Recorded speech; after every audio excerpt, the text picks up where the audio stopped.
And then I'm going to collect all the links together.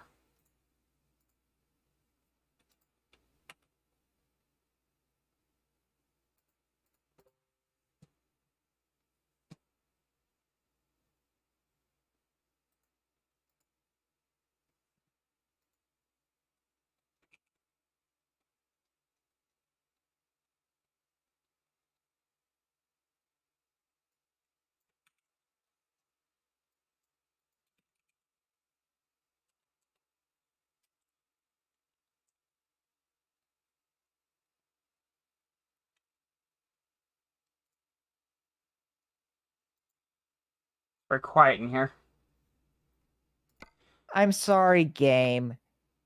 The game didn't crash during a previous load. The entire computer crashed to shut off. Oh, well, that's concerning, kind of. It only happens with ATS. It does not happen with Final Fantasy XIV or any other game. I mean, they're different workloads, so it's not entirely surprising.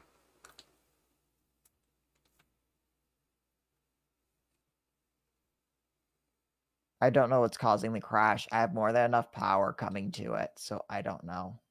Are you gonna host or am I? It might be better for you to host because of that crashing issue that we might run into, but this morning it was fine, so I don't know. Alright, turn on that. Confirm.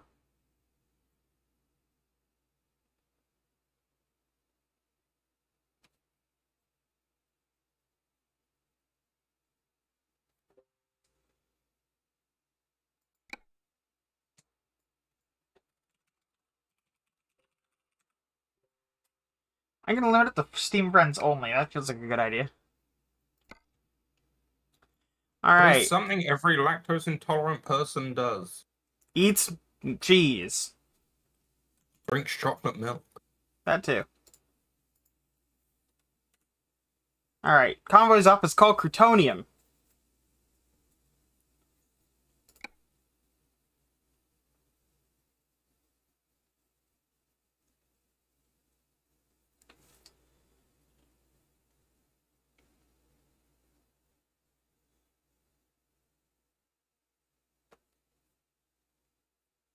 Creamy. I want something creamy. Can you go get yourself some chalky milk?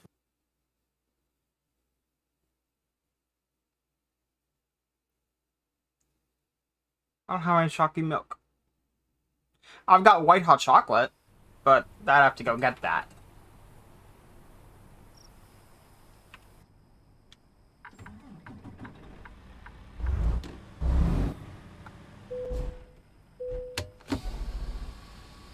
I almost wish this was a BSOD and not just a straight crash to shut off. That usually indicates that your power supply cut it. Either that or your CPU got hot enough to cause a shutdown, but either or is not a good thing. The CPU's not getting hot though. Well, then your power supply's being nope. That's what I've been thinking. It's like it might just be, again, I have a ton of crap plugged into this to the circuit. It might just be the computer's going like, I want a lot of power, give me power, and then it's like Voltage sag? Yeah, the voltage drops down and the power supply goes, what the fuck, shut off. And you know what you should do is you should grab a multimeter and just stick into one of the outlets on the same circuit. And just keep an eye on it and see what your voltage does.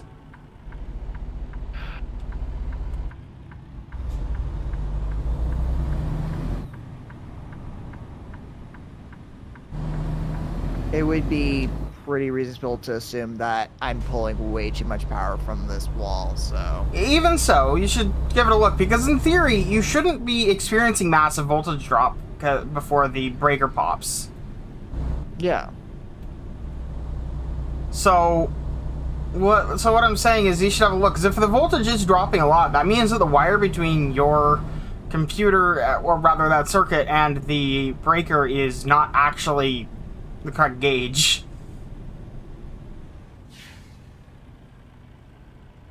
or has some other fault, like being improperly connected at one end. Okay. Yeah. Which would mean that I'd have to call a friend out to fix that. Okay. Yeah. But on the plus side, upon fixing it, you'll no longer have a fire hazard. Because if the computer's pulling enough power to group the voltage but not pop the breaker, then something's probably getting very hot.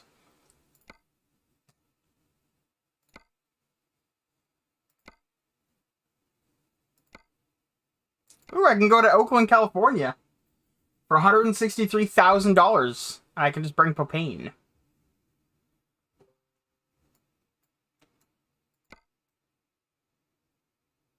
Oh, well, I'll be honest, I'd probably... Yeah. Chlorine gas. Oh, yeah. You can do propane, chlorine, ethane, and anhydrous ammonia. Mm-hmm. If I was... Wait. Oh, I thought that was NM, New Mexico. Fair enough. That's starting in New Mexico, though. Propane's flammable, chlorine's corrosive, ethane's flammable, and Liquid propane gas. LPG. flammable, not as toxic. Ethane. Flammable can be used to run cars. It's true. If you're ever trying to run a school bus on an alternative fuel, you can pretty much just pipe propane straight into the intake. I don't recommend it, but you can. Get yourself a solid titanium block first, so the engine decides not to melt.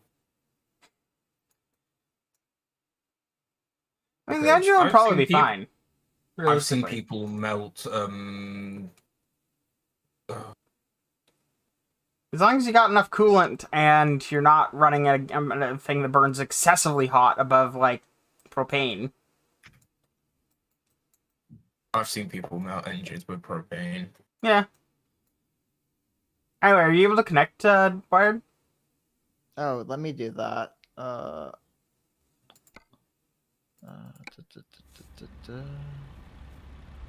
Convoys.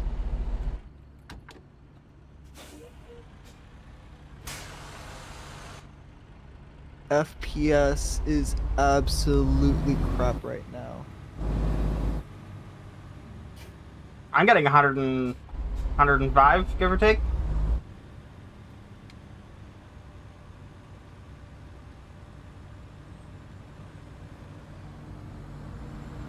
Unable to join session. Given reason? No reason. Unable to join session. Try that.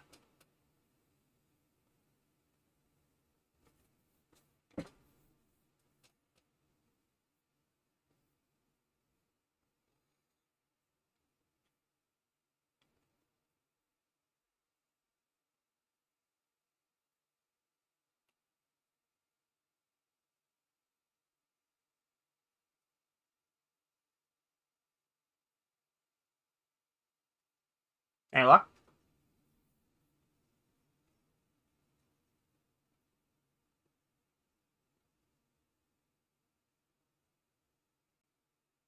Also, I love that my business is doing $1 million a week.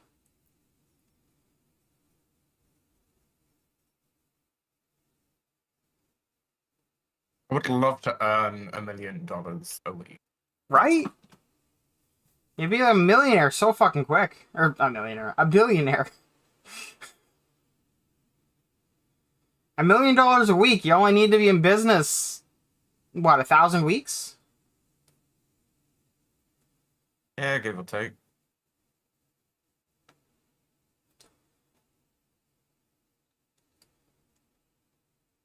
Thousand weeks in years.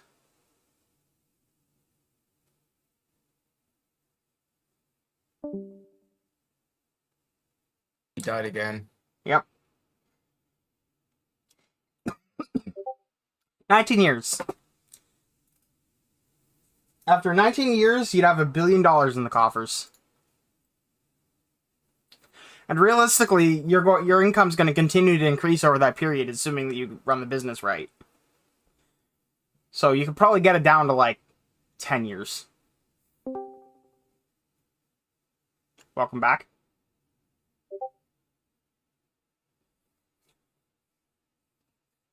You there? Guess not. Oh. Okay. I'm running shit with Afterburner now. I am so tired of this. Don't blame you. It doesn't do this usually. So how many years? 19. 19.1, yeah.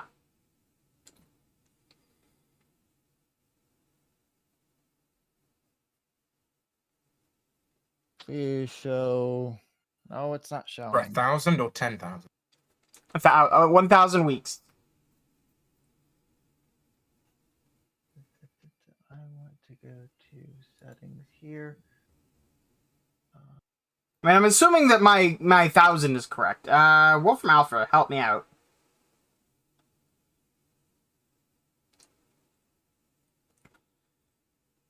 Yeah, no, it is 1,000.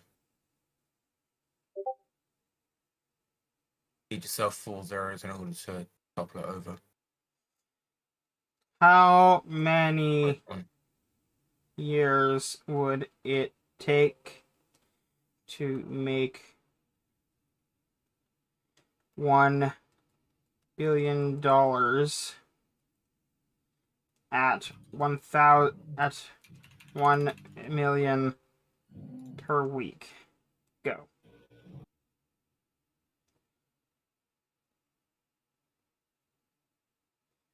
Assuming Canadian dollars, that's fair enough.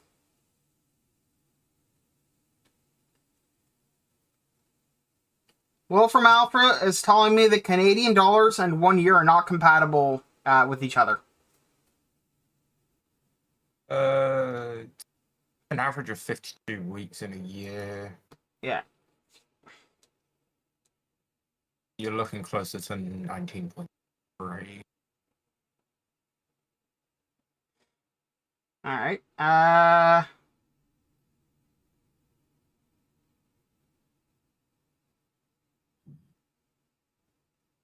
So it interpreted it very wrong. I said $1 billion at $1 million per week, and the result is $1 quadrillion per week, which is not quite correct.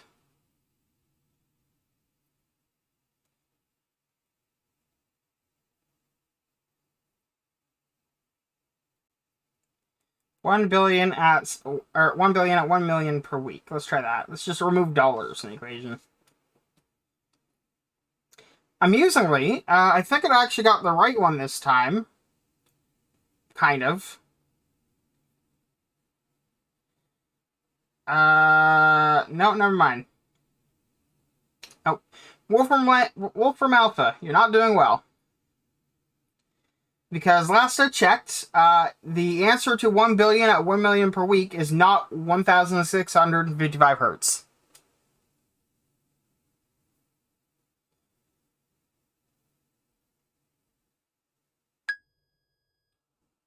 That's the tone of that money. I don't know if it came through, but anyway. About 19.3 years. Yeah, it's about more or less what I said, yeah. I was making the assumption that it's a steady income at a constant rate, with it being exactly 7 days.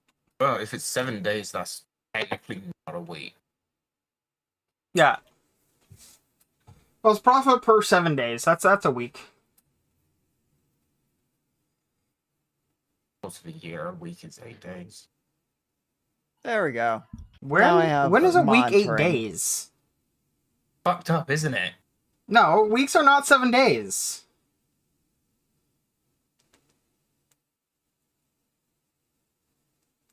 Course of a year, if you're measuring a week, it averages out to 8 days. No, it averages out to like 7.1 because of like leap days and shit. But we don't even do that. It's 7 days, and then leftover days roll over into the next day, into the next week.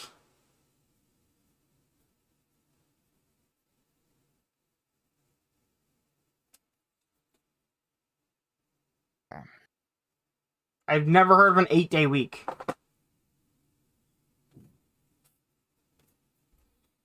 Unable to join session. Any reason given? No. Okay. Why? You try hosting then. Okay. My GPU is running at 44 watts, by the way. It's not bad.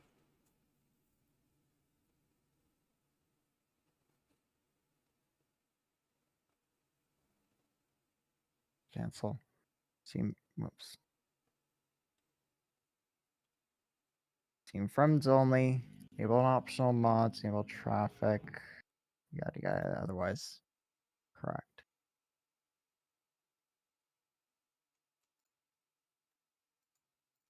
What's the name of this? Hold on. Crew stream.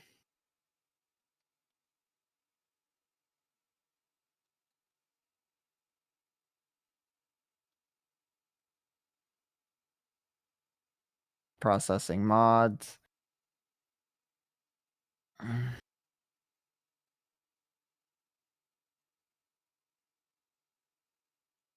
Now we're at Convoy. So I'm gonna do this. Invite to lobby. That works.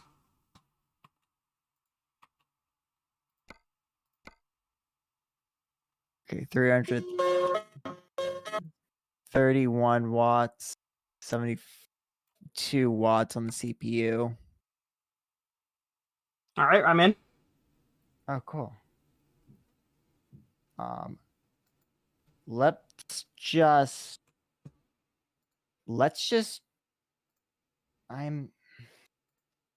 right now we're stable. I'm going to travel to the salmon deal thing. Let's see if this crashes.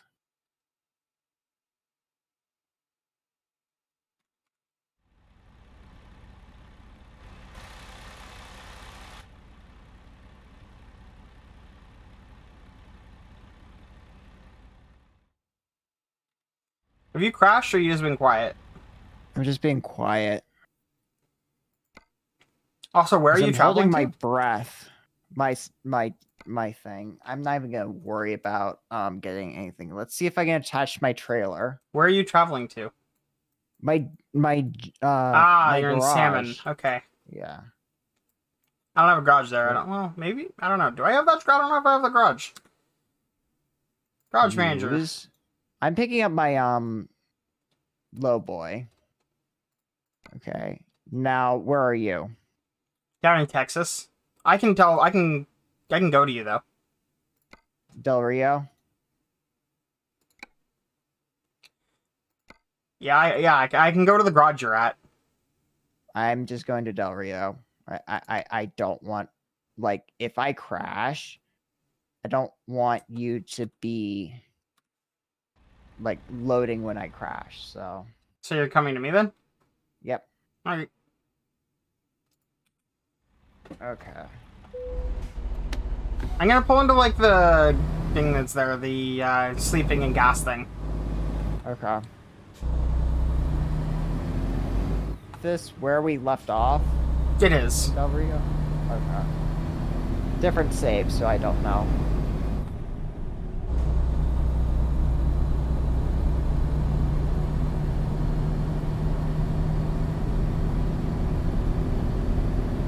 And I am stuck.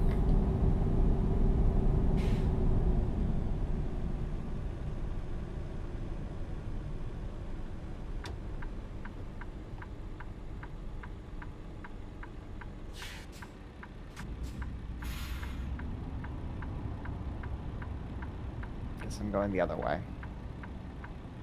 Go the other way.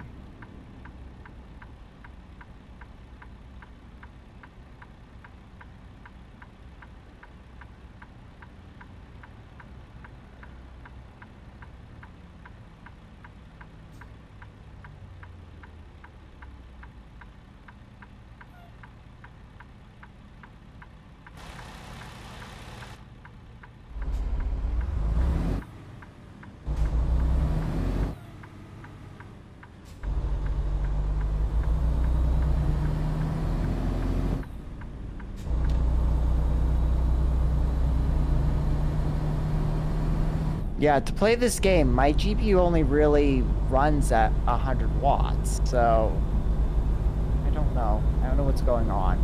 I don't know either. I mean, I get blue screens of death every so often when I'm playing VR chat, and it's the only game that does that, so. Yeah, and this is the only game that like causes this to just crash to desktop, and it's really annoying. Yeah. Not even desktop, it just crashes outright. Yeah. And 3 crashes within like no time. It's like it's being special.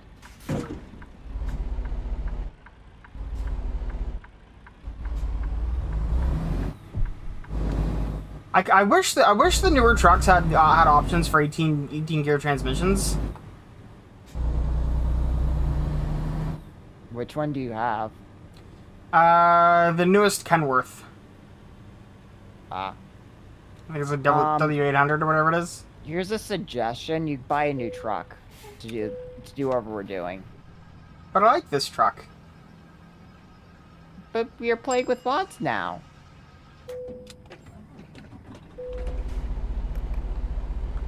Alright, I'm back. Welcome back. Mate of mine forgot its belt and needs to borrow one. I mean, odd request, fair enough. Well, where he works, he's required to. Well, I know that his clothes are normally big at the waist, so he has to have a belt. Yeah. Due to the work he's in, it has to be a smart belt, and I live down the road from where he works. I mean, fair play to him then. Mod dealer. Yeah, I swear they changed it a while ago, so that's where all the modded trucks are. I mean, you can get them at the dealer still, but It's easier to load them from the mod dealer. yep, Because loading them from a standard dealer has a chance of crashing. yes. That's why they did it. Also, it's only showing you Kenworth. That on the left-hand side, you have to specifically Yeah, I know. choose. I'm glancing. Mac. Got the single Mac there. Got Peterbilt. Got an International. Old school Mac. Yeah, it is an old school Mac. As far as I'm aware, that International can be really iffy.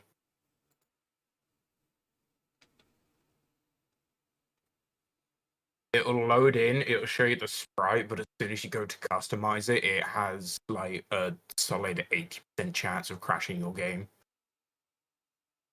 Did not know that. I did customize it earlier. I did try to mod it, like customize it, earlier today, and it didn't crash. So What's As I special said, about like, GTM here? Different engines, different transmissions. Okay. They also look slightly different, that's about it. Still Kenworth at the end of the day. Yeah.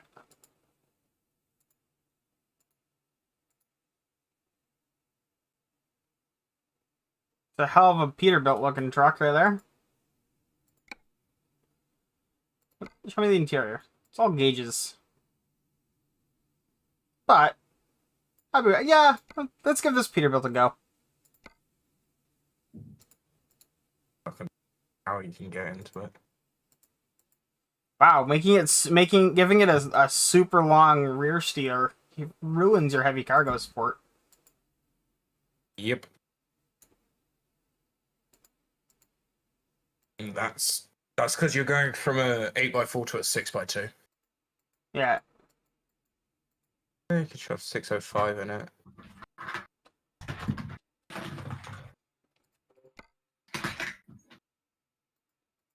Versions.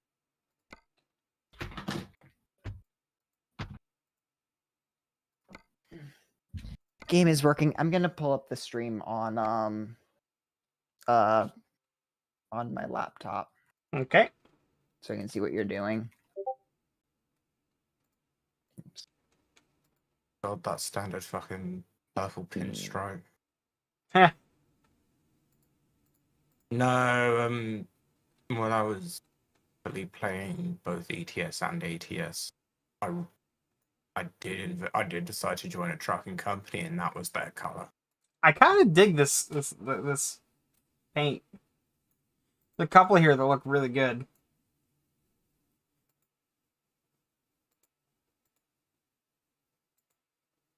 Ooh.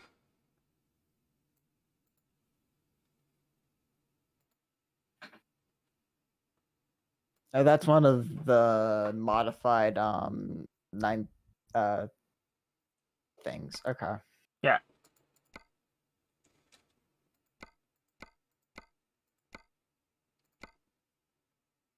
Still yet to see a truck that has more modifications than a Scania T-cab. Oh yeah, I know. The day that happens, I'm pretty sure a computer will go bang. I want a Scania T for ATS. If you get a Scania T and ATS, I will play with you all day, every day for as long as you fucking want. Because Go. I absolutely love that truck. Yeah, me too. I do love it too. It's the truck I use in ETS. So between that and the other Scanias, so yeah.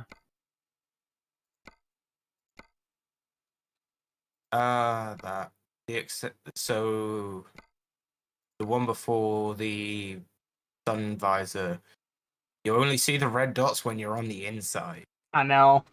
So I'm gonna leave for now.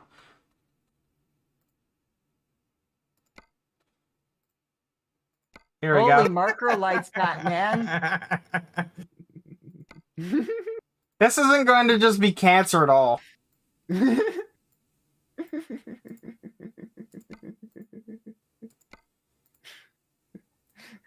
Why are you doing that? Because it looks awesome. And not at all broken. It's very broken, but yeah.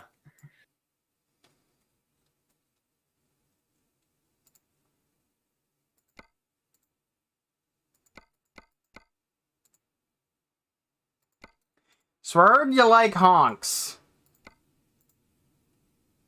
So I put 6 train horns on my truck. Oh god. And a spoiler.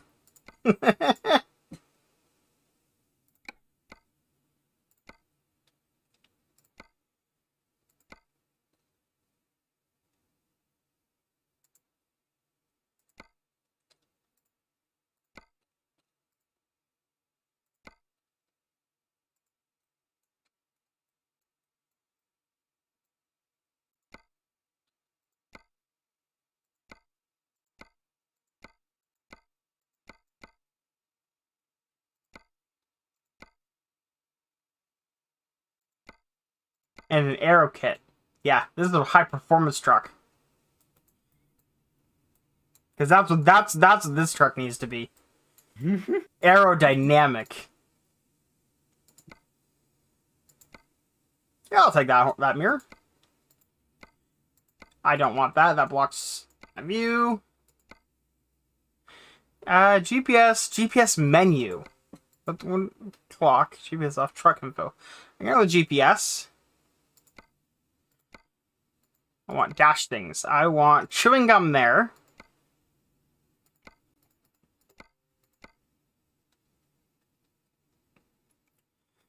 Black ATS mug. No. Cell phone. Can't even see it, but it's there. Clicky the robot.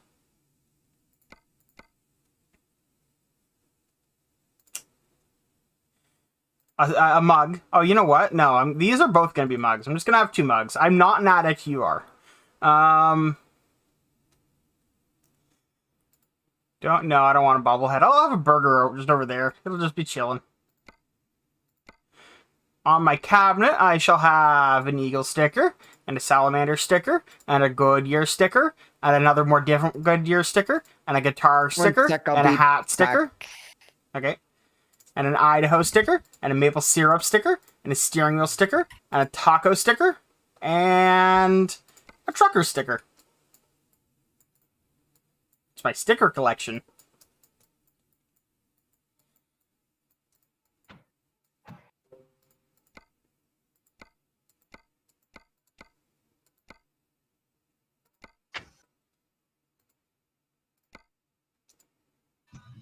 Once again, I don't have a problem. You do.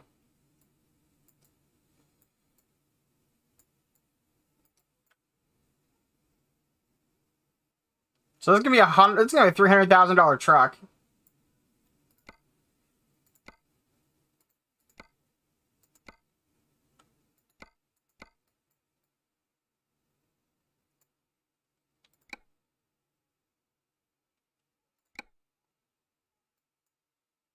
All right.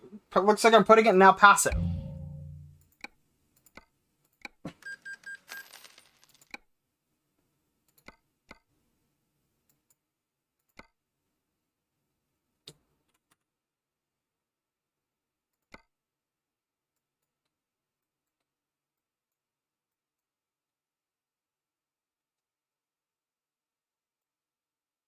There it is.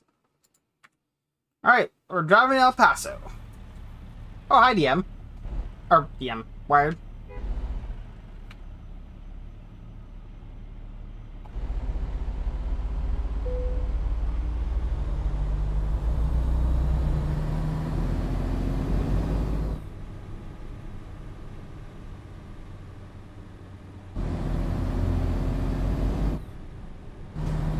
Yeah, it is. I like the underglow.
The Golden Throne's been calling.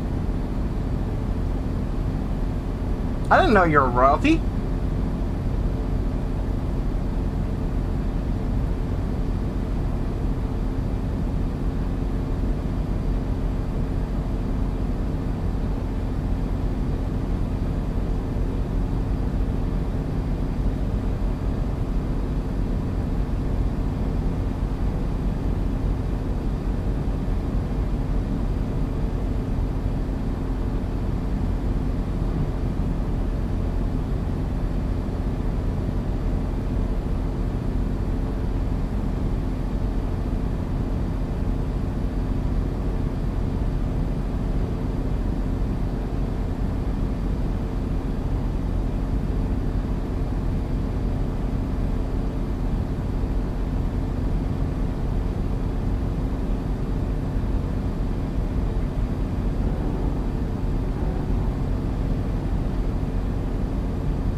Must drive fast.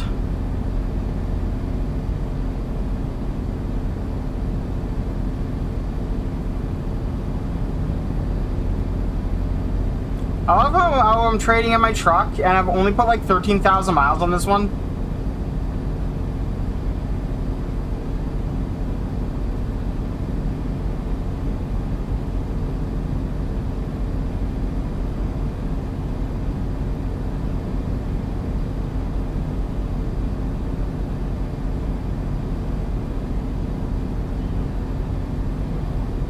Yeah, it's fun to just buy a new truck at like low mileage, but yeah.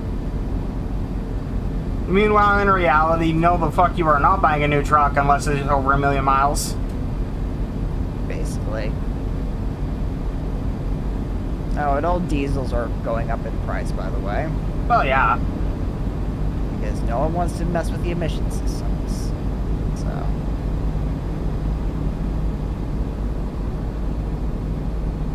I have reached the maximum that this truck is able to do, which is 101 miles an hour. At that point, the engine starts to slow down because it just can't go any faster, I guess. yeah. So you're going to El Paso? Yeah.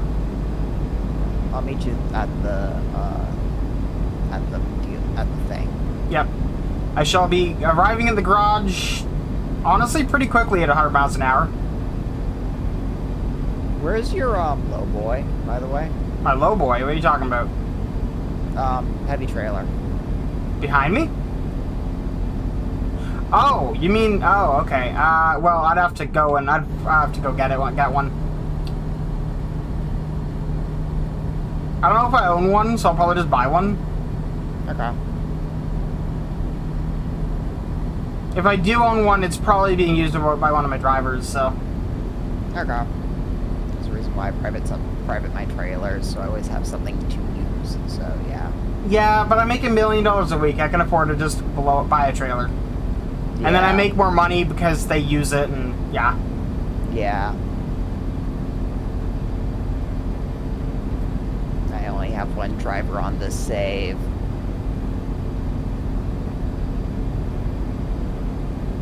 Now play catch up.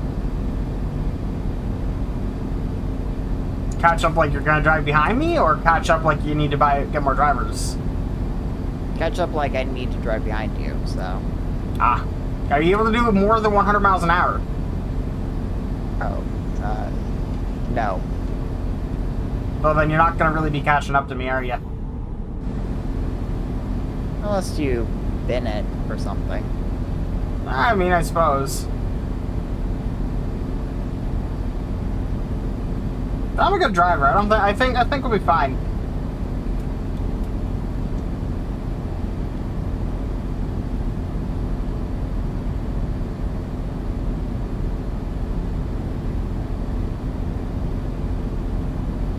I don't know what they've done, but the game's running at solid around 110, 120 FPS now. Yeah. It very much is. I think I've maxed the frame rate and I'm only using 87 watts or 88 watts. Yeah. Which is one of the reasons why I don't believe that it's a power issue. It might just be whatever this game's doing is just randomly crashing the entire computer down to nothing. Sending a bad call to the GPU, I guess? That could be it. That genuinely could be it. I don't know for sure, but I forget, what GPU are you running? 6900 XT. Ah.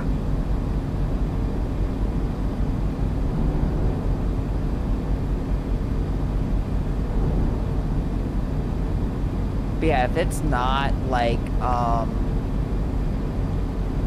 if it's not like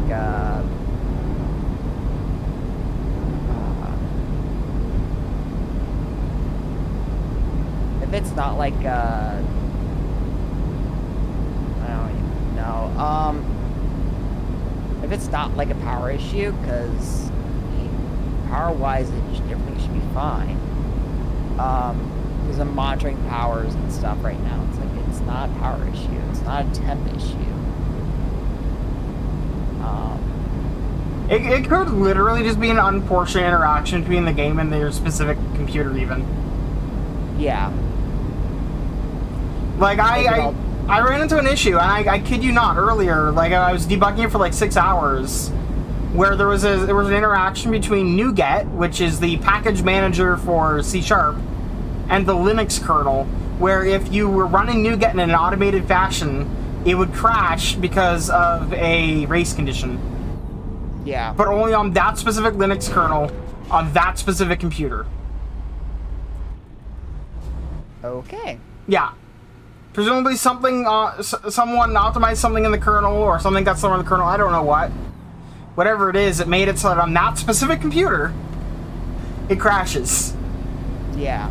But only if you call it in an automated fashion. If you call it manually, it works just fine. So, like, that's a hell of a race condition. Yeah.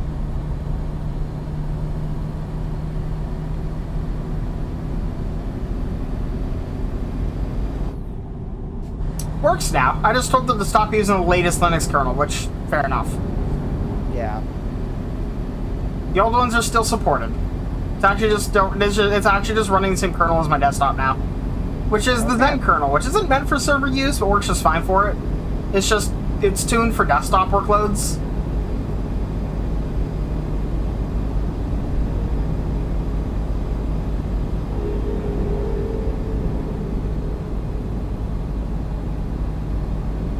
Did they fix accident spawning?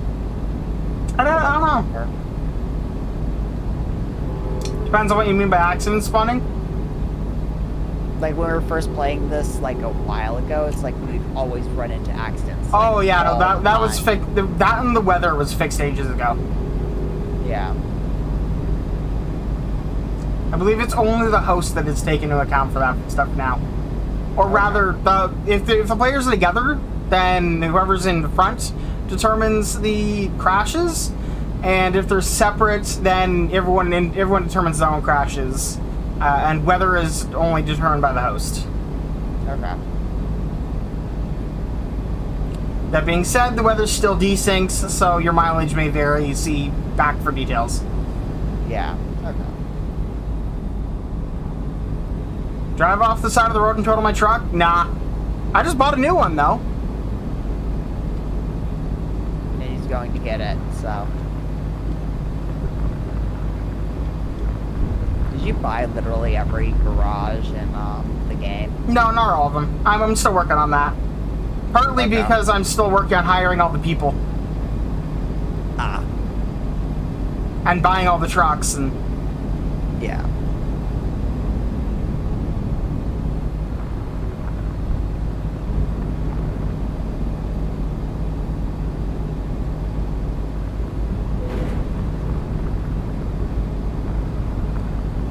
Wow, you are actually kind of ahead of me.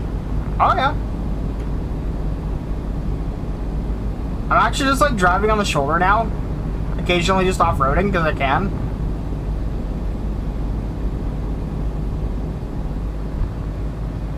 And the best part is I'm speeding on the shoulder. Yeah.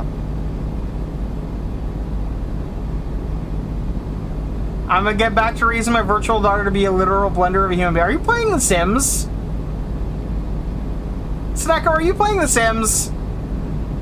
Because I have Sims 1 and 2 complete on disc, and they're great. I should do a stream where I just play the old Sims. Volcano Princess, never heard of it.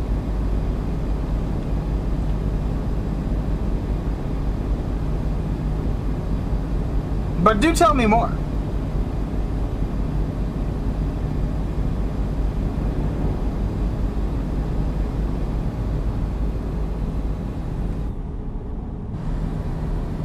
Actually, you know what? Show me later if you want. Sure, yeah.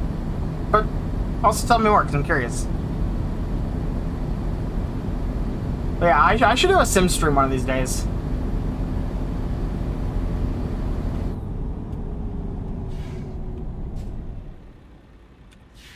What is this? What's going on here?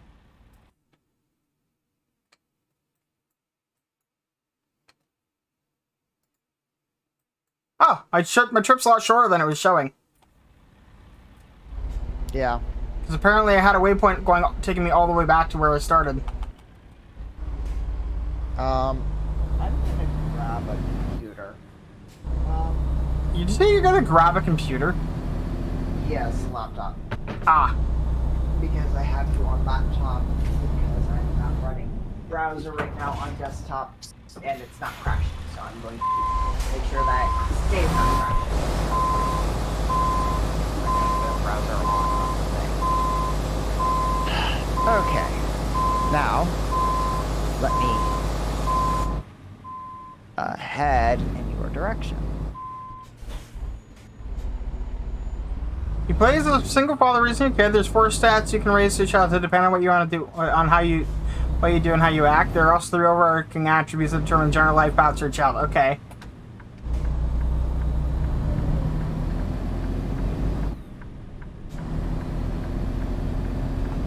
I've got up to Crutonium.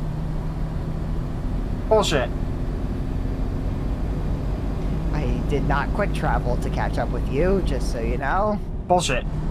Depending on your razor, you can you can shape her future. I'm going through Night Route right now, OG, and there's 70+ items, and yes, you can be a piece of shit dad. I mean, if there was a game about raising kids, and there wasn't an option to be just like a piece of shit, then is it really a game about raising kids? So long as you're not hitting them.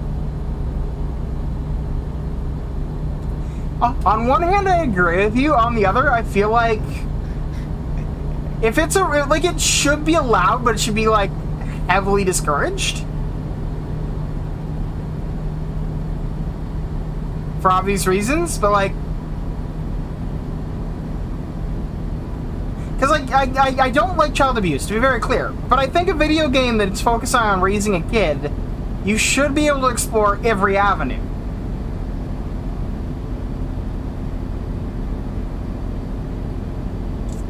And let's be real here, it's not like it's not being done before. See also The Sims, where you can just put your kids in a pool and take away the ladder. Oh my god. And they can't climb out of the side, which is what I always did. Oh yeah. Oh, no side? Yeah, I'm just gonna walk on, I'm just gonna climb out the side. Because of course I am. When I was much younger, my grandparents owned a commercial pool, and let me tell you, it was fun swimming when they were like still building the place. Yeah. Like the pool was full, but there was no ladders installed, Oh god. and there was no stairs in that pool.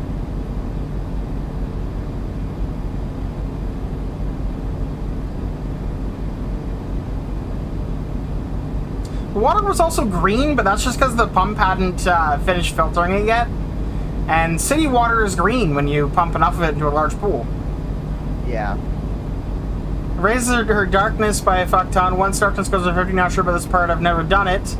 AI takes over and she does whatever she wants. I've done a good job never letting her go over even 10, so fair enough. And I just missed my exit. I'm gonna get to the place before Kent and... No, you're not.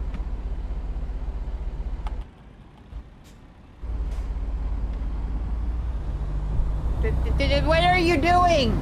Turning around. Stop driving on the football field. But football fields are meant for driving. Yeah, football field. That's like just some random grassy spot that looks like a football field. It does, yeah.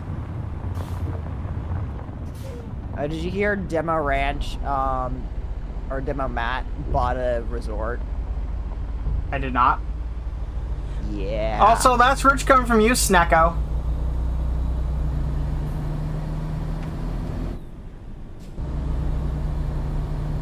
Demo Ranch bought a resort, so he's gonna be spending a lot of money renovating an abandoned resort in his off the ranch series, like on his off the ranch channel. So yeah. You stop. Did I? Yeah. I think I succeeded in skipping a line.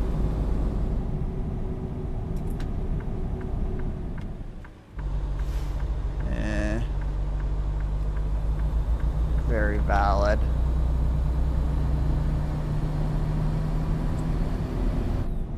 Once I have cargo, I'm not going to be nearly this wild in my driving. But Yeah. this was the run to get my new truck. Yes.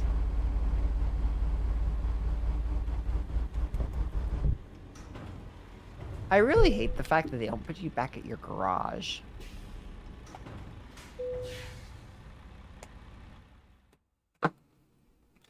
Alright, so truck manager.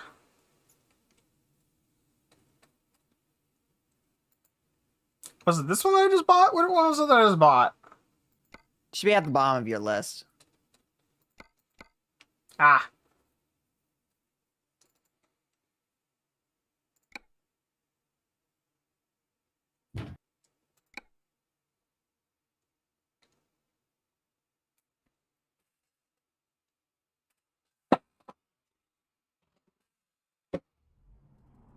Alright.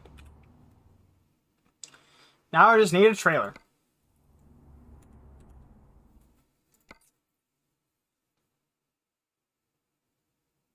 Yeah, I don't have one. Okay. Trailer purchase. What am I getting? Low boy? Low boy. Wooden low boy, end dumper. Aluminum flatbed double. Low boy double. Insulated triple. That'd be nice. Wooden low boy double. Let's have, well. Yeah, let's have a look at that. Customize. Do I go double or triple? Because I could go triple. You do triple because I have a triple. Okay. And it gives you the heaviest loads if you do a triple with everything else below it too. So. Articulated 9-axle low boy. Yes. In.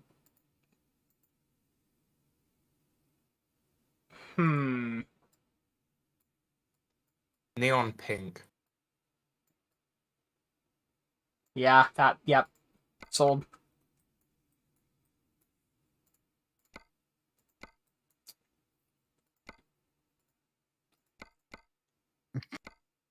That works. Let me disable sleep really quick. Gameplay. Fatigue simulation off. Thank you. Drive.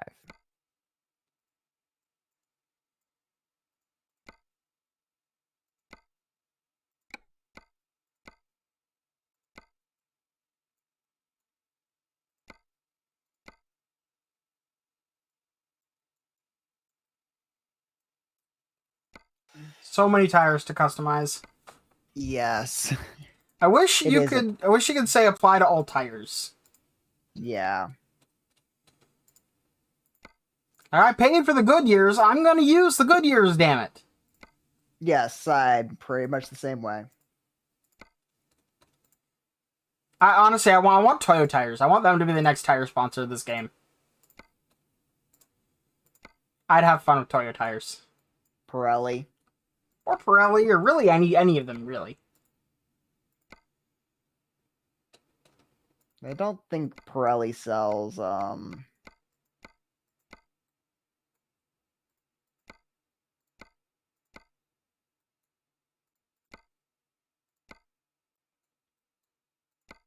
truck tires, but I don't know. Do you want a wide load sign? I could have a wide load sign.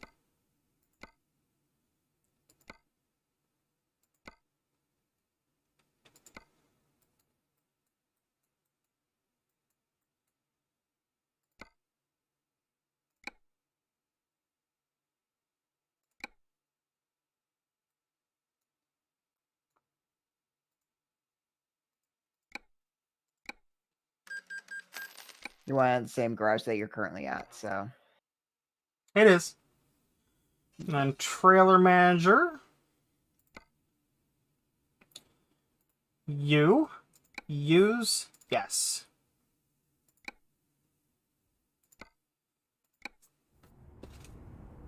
You don't have Is it that El many Paso? trailers. No, I really don't have almost any trailers. Your trailer's in El Paso, not Albuquerque. But I'm in El Paso. So where's your trailer? It's a good question. I don't know. You're in Oh, Albuquerque. how the fuck did I get to Albuquerque? I was in El Paso. You drove. No, I drove to El Paso. Yeah, he drove to El Paso. I don't know why he's in Albuquerque.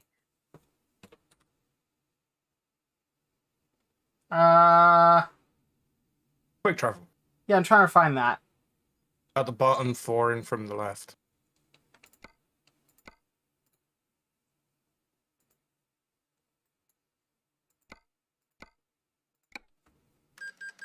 Wait, did it?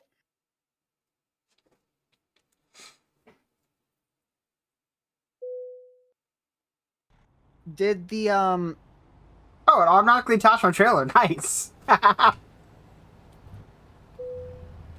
Nice. I need to find you now.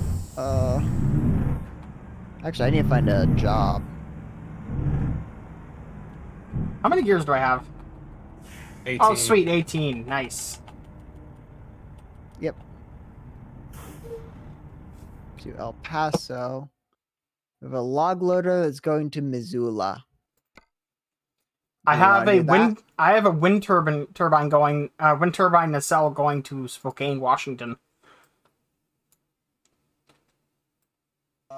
For 88, $88 a mile.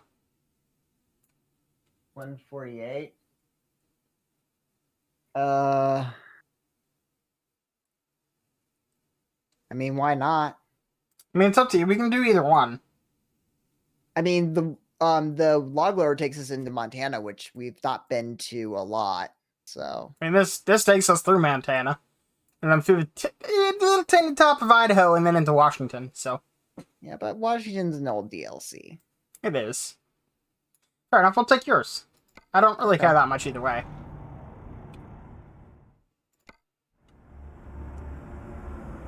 I Let's go don't know where you have to go to pick up, but I will find it.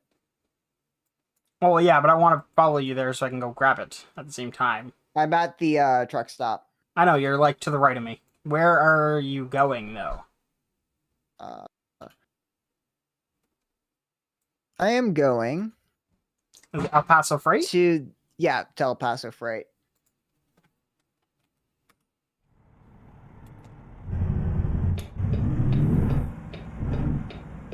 I did not mean to hit that truck. Oh my truck just god, they jumped out animated at the me. burger. Yeah.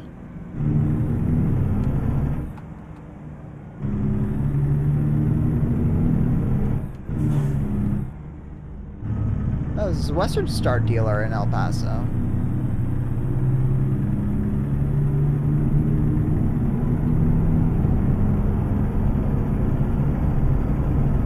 This thing Wait, is has it freight- awful sound insulation. God damn. Isn't Freightliner a truck dealer, a truck offering in this game? I think so. Yeah, I need to go find a Freightliner dealer. Then, 'cause I don't have one. I need to go to the options and turn down the audio. God damn, is it loud? Yes, I noticed that when I was watching you. It is very loud. This truck's like way worse.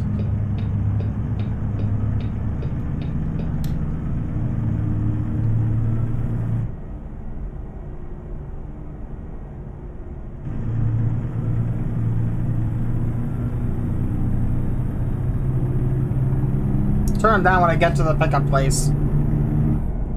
They really should allow you to pack these trailers, though. What do you mean? Put the tail in the Oh, okay, yeah. yeah. So we're not driving with a triple articulating 9-axle pile of garbage all over the place. So Yeah.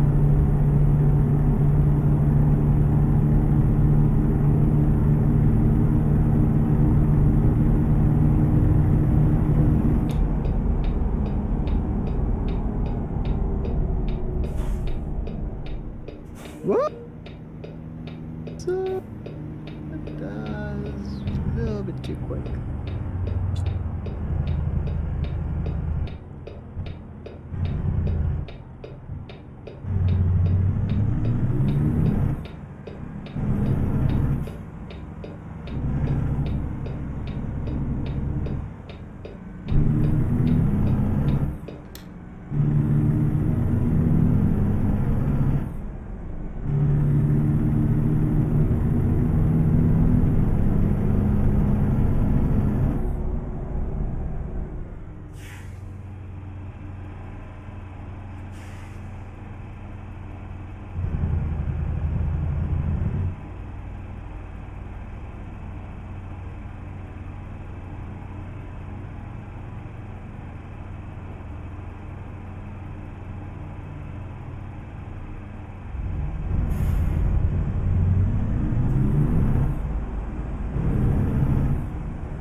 realized this is a Dream Burger. Yeah. I'm surprised that Mr. Beast hasn't paid to be in this game yet. Just put Mr. Beast Burger in the game and replace Dream Burger. I'm surprised they don't have as many sponsors as they like. I'm surprised brands aren't like jumping onto this game. And it's like, oh, this is a marketing opportunity. Oh yeah. Because it's like there's a lot of places that would just like they could literally just advertise. Oh yeah. And you know what? In a game like this, I am very okay with that. With companies being represented, especially regional ones. Yeah. So when they get to Georgia, they should do Marietta. Marietta should be one of the cities you should be able to go to, and they should put a Big Chicken in it. Yeah. Which is owned by KFC. So and there should just be like a random McDonald's in every city. Like. Yeah.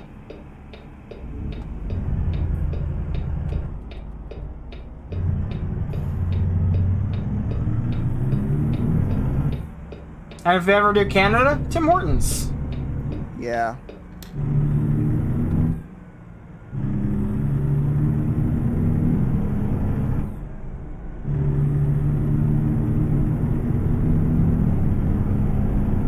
So they're the team, the ATS devs are actually doing a contest right now. If you can guess the places in Kansas, Kansas that they're at. So Yeah.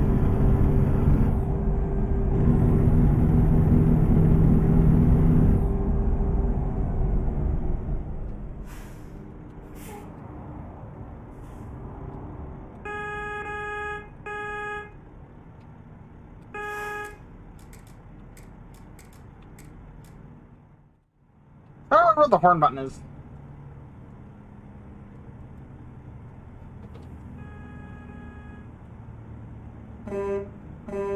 There it is. and Yep, that'll wake you up.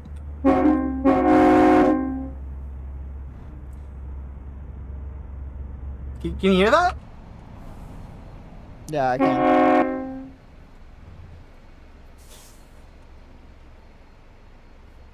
So it's slightly loud.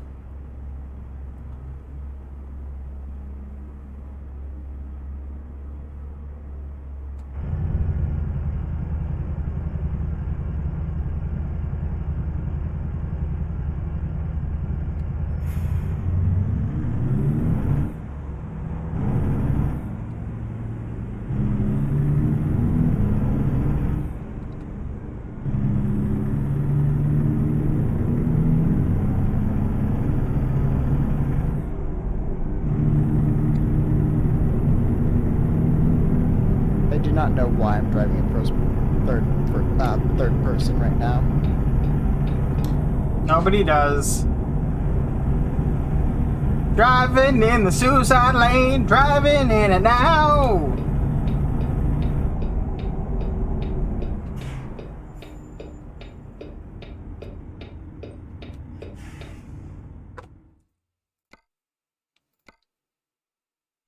Truck engine volume way down. There we go.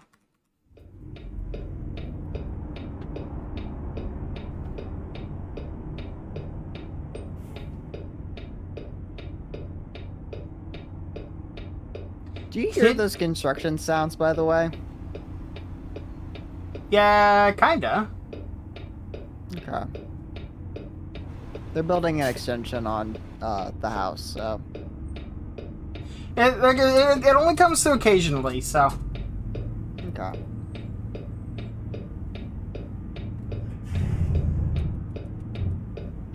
And honestly, it's one of those things where even if I could hear constantly, I'd be like, meh, whatever. There's not really much you can do about that, so there's no point in getting worked up over it. Yep.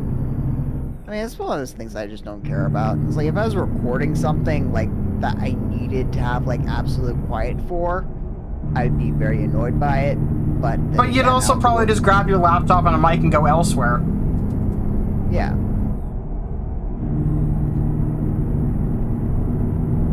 Or record at night, so. Yeah, one of the two.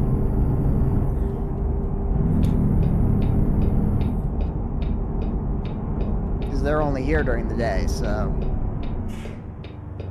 Imagine having 24-hour construction on your house. God damn. Fuck that shit. They do sometimes do 24-hour construction, but... Yeah, but not on some person's house that they're living in. Nope. They don't do it on houses, period. It's very expensive to do it. It will be. They usually do it on, like, rush projects and things like that. Yeah, when they like, replace a bridge or some shit like that, absolutely, but... not on a house. Yeah.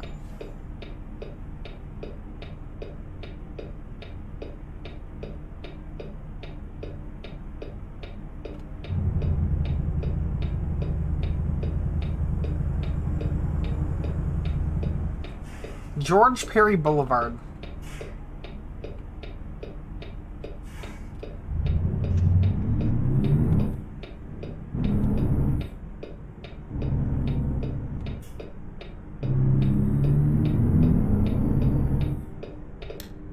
I wonder if we looked it up, is George Perry a real person that died on this boulevard? Oh, so that's an airport heading to the left. Yeah.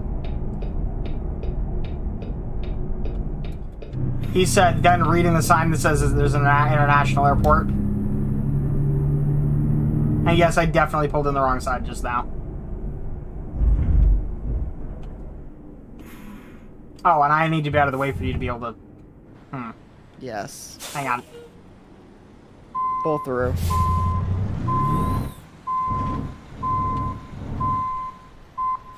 Yeah, it's not gonna work. Okay. pull through. I'll pull through.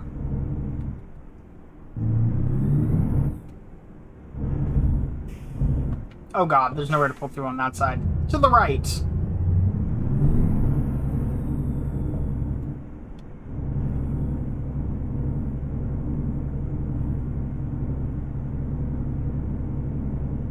There's an observation point over here, though. That's kind of neat.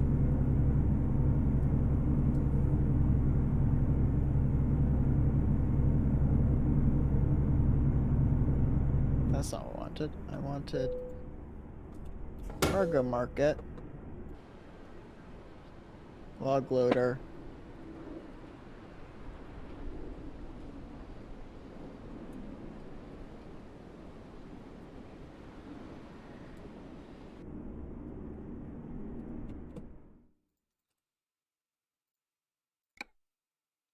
Oh, crud.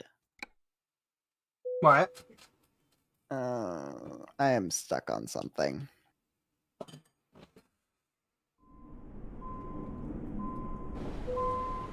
Oh, good. And the pickup point is inside where I'm parked. Yes, it is.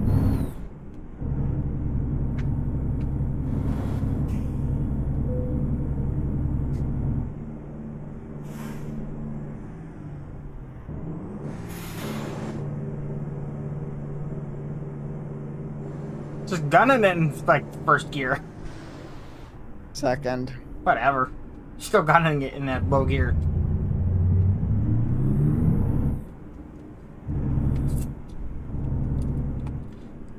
I'm gonna go turn around real quick.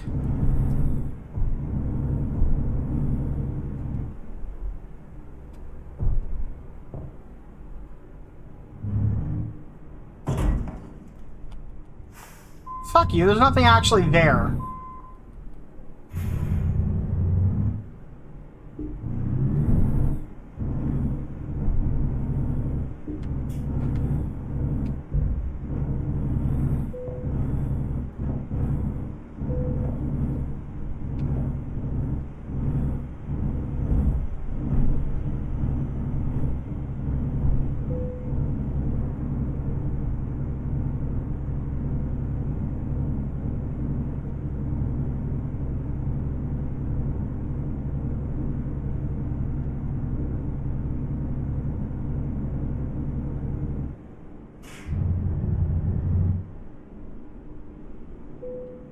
I want to know why a log loader is at the airport.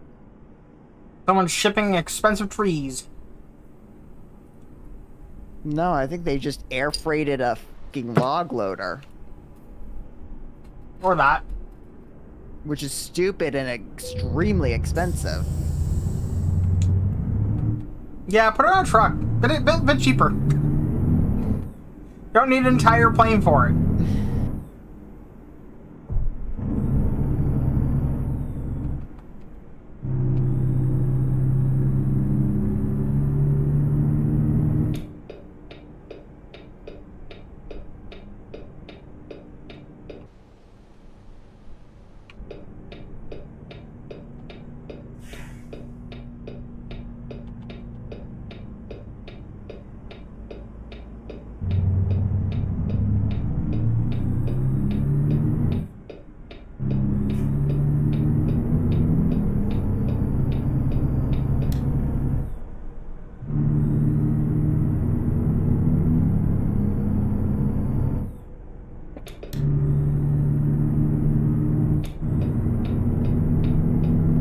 Even with the volume of the truck turned down really low, it's still very loud.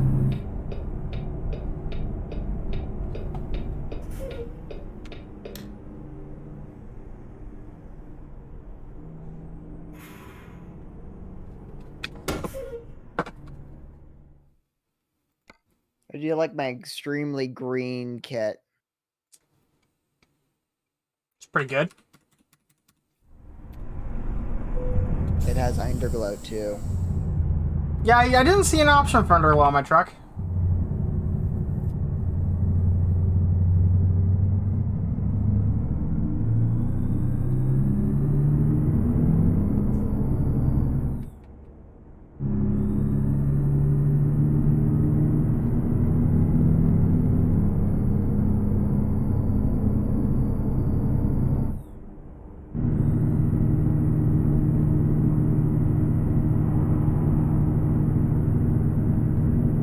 May not be going fast, but I am accelerating uphill with the log loader, so. Yeah.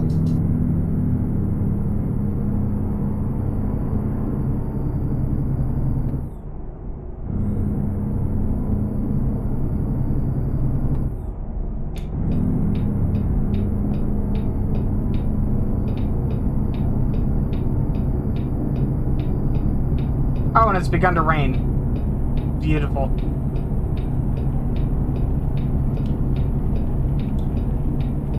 Why are they trying to clean the streets when it's raining? Because it only just started raining.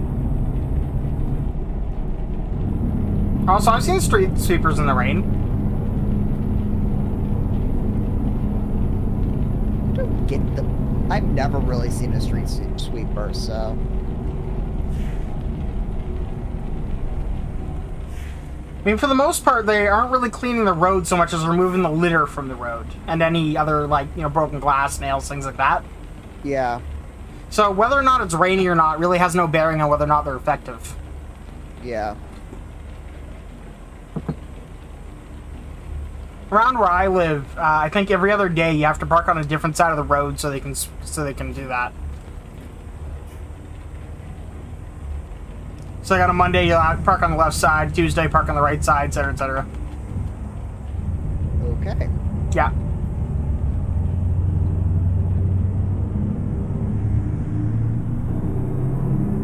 They don't necessarily go around every day, but that's not the point. Yeah.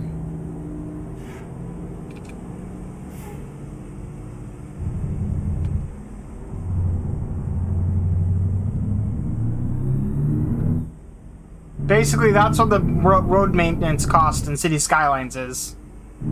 Yeah. Also, that was like the quickest rain ever. Yes, it was.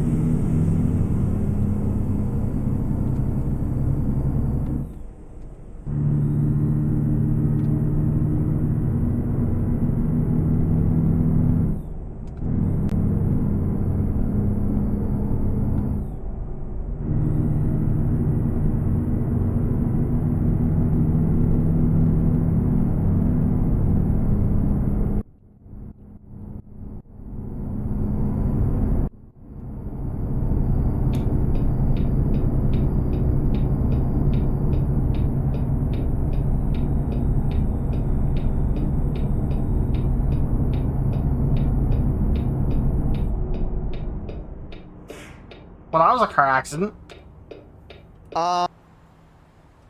Light was yellow or green when I approached the intersection. Ooh, they've made the AI so they're not dumbasses anymore. They backed up. The light was green when I was approaching the intersection. It hadn't turned yellow and red yet. So it's like, what the hell?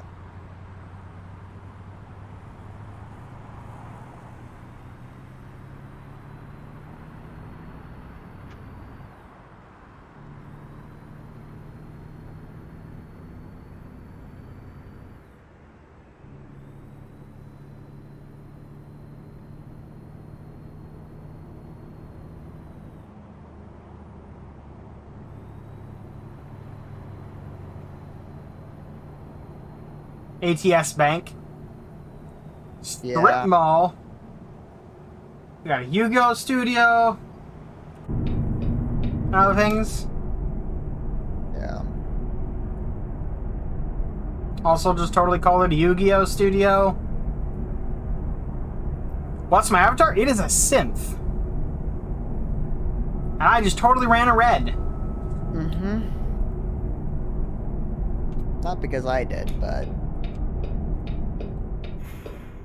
Yeah, if you want to know more about the specific, it's Vader Sand Synth. If you look that up, you'll be able to find a lot more information about it. That I think he's customized and modified, so... Well, yeah. He's a VTuber now. Woo! But not a PNG tuber. Those exist too. Yes. You use animes too? I'm not actually using... I'm actually using VC Face, believe it or not.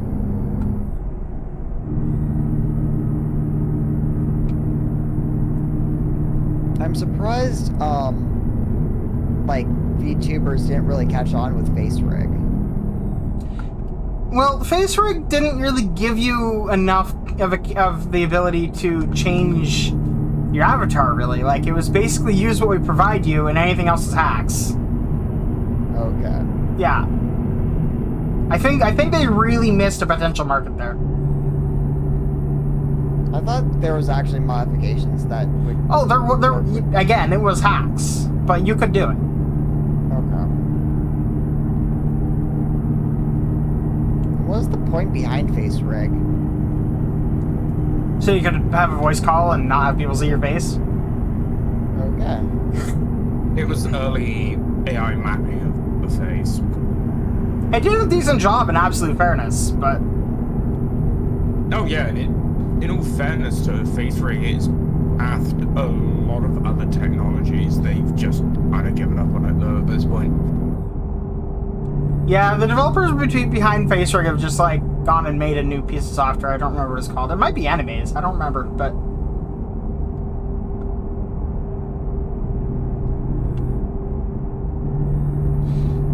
The TLDR of it, though, is that they abandoned FaceRig because, I guess, lifetime licenses? Because the new one's a subscription model.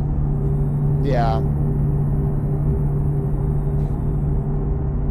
They could have also abandoned it simply because it became untenable and they had to port, like, basically swap over all the,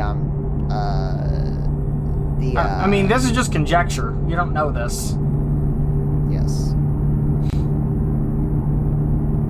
But that's something that happens a lot with like, software in general.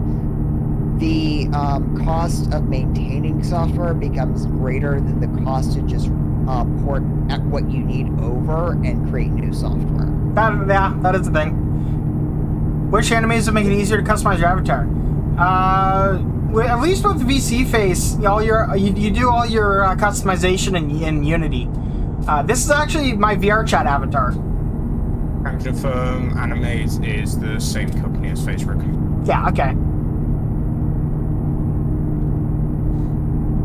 But yeah, this is straight up just my VR chat avatar.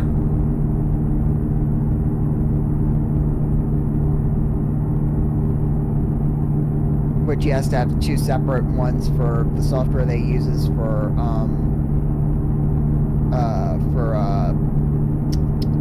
his VTuber model, and then separate for VR chat. So yeah. Yeah, they're not 100% compatible, but you can more or less just convert a VR chat avatar that you have into a face rig avatar. It's not actually that hard. It's just very badly explained. Yeah. Like, I mean exceedingly badly explained. And the software to do it, you have to download older versions because VRChat is still on a fucking ancient version of Unity. And the newer versions of the software don't work on it anymore. Okay. Yeah, so Face Rig was released 7th July 2015, which is early era of Windows 10. 2015? Yeah. I want to say we're still on 8 at that point, for the most part. No. 29th July 2015, Windows 10 version 1507. Oh, fuck, yeah.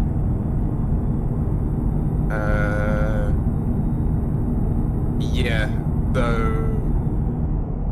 Yeah, we were between 8.1 and 10 at that point.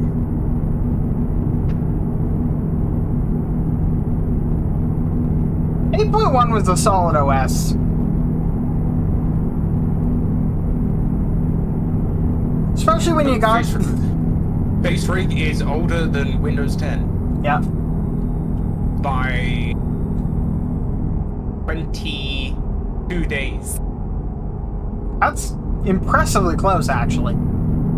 Yeah, Windows 10 got released 29th of July 2015. Give me a follow, I use a tiger. Yeah, cool. And thank you. I appreciate it. Tiger. Rawr.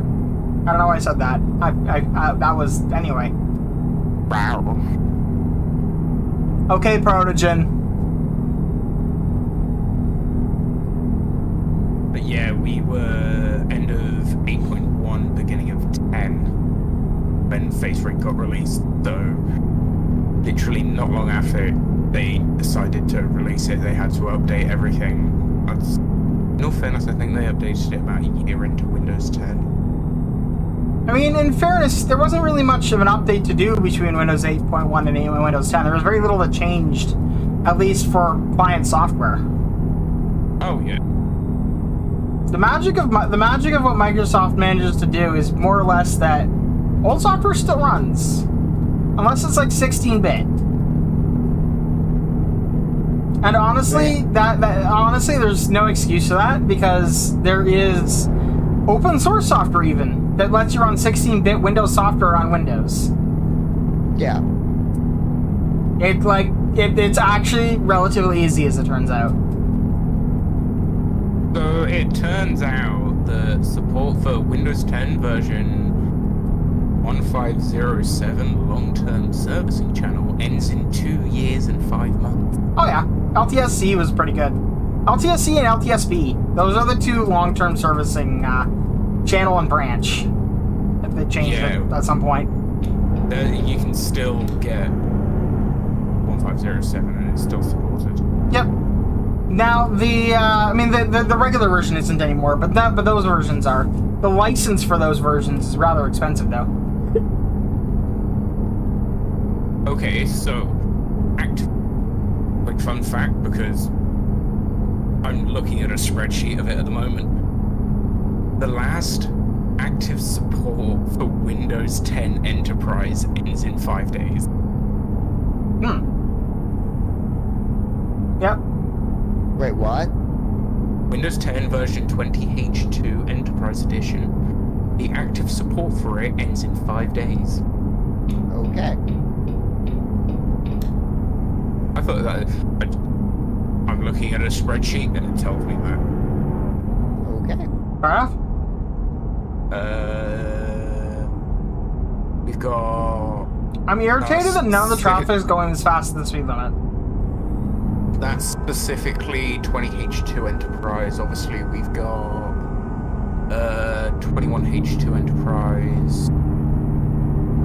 22H2 as well for Workstation Enterprise. You know what really annoys me? But Is like companies that don't update their software on a regular, like immediately as soon as the updates come out. I mean, it doesn't have to be immediately, but just even if it's like delayed by a couple weeks or a month, because it takes time to adapt. But it really only matters if there's like an issue with it, you know. Security wise, I don't want old software running on my network. Period. No exceptions. I mean, that's fair. Like if something can't run the latest software, it's kicked off the network. Period. No exceptions. Yep. Oh, I've replaced my modem. Not really. So Wow. I'm still using a modem, right? But I've put it into pass-through mode, which deactivates all the DHCP and routing and everything. It literally just acts as a modem and passes the public IP to my server. My server has a 4-port Ethernet card in it, so all the data comes in over the motherboard, goes out through the 4-port Ethernet. And then from there, I've got my own DHCP service running on 10.0.0. Whatever. All the 4 Ethernet ports are bridged, so it's a giant LAN across all 4 ports. And I've got a TP-Link router that I can get gigabit on my phone with plugged into one of those ports, set up as an AP only.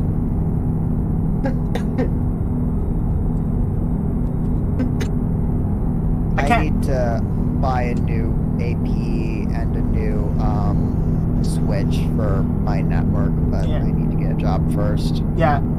But yeah, no, and oh yeah, and that router is configured for WPA3 and WPA2. Oh. And WPA. But yeah, it supports the original, the second, and the third. The third that nothing supports yet. Radius, It technically could do that too, yeah. you should. It's more secure. Yeah, but I haven't yet. Right now, well, part of the problem is that there's a lot of equipment on my network that would never work with that, so. Which is why you have 2 networks and one that's MAC address locked, so. Yeah. Either way. So on the subject of old things connected to internet, I discovered that at my dad's work, which is a multi-billion-dollar conglomerate city, they still run DOS for over a third of the machine. Have you ever been to an airport? I have, and surprisingly, they were running XP. Yeah, but they were running a DOS program in XP. No, this is native DOS over connected to the internet, and it's yeah. The good news is that DOS connected to the internet probably isn't getting any viruses. Amongst other things, it's not accepting incoming connections. Let's be real here. So, in terms of connecting old things to the internet, you've got really old in terms of DOS, which isn't as old as people think. Connecting, that's fine. You've then got your middle ground, which is anything, I'd say, Windows XP up, maybe a little bit before, until current. And that's just no. And then you have everything current is fine. So Yeah. it's either end of the spectrum is fine. Anything in the middle is just a big old no. Yeah, because I mean, everyone targets the stuff in the middle because it's easy pickings. The really, really old stuff isn't popular enough to be worth it, and the really, really new stuff is too secure to be worth it.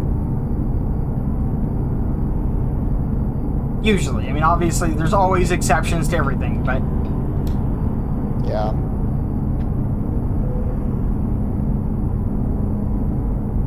Well, most of the time, if you can think it, you can do it.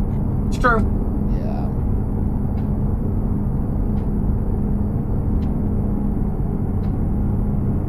That, like, I think, therefore I am. My intestines are trying to kill me. They're so unsettled.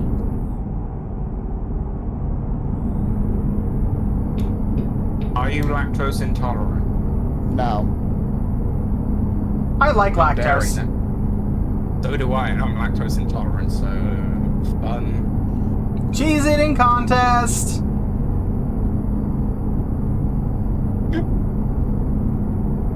The thing is that most people with an intolerance stay away from everything. Yeah. People with lactose intolerance don't give a shit and ask for more. Yep. Well, because it's still delicious. You regret it later. You regret the spaghetti, Yeah. especially carbonara. Oh, I don't actually like carbonara. even so. I think I'm gonna be able to stand doing this until 6. After that, I need to make food That's fine. and probably actually break down and use the, like, and sit on the toilet or in the bath or something for a bit. Go have a good cry.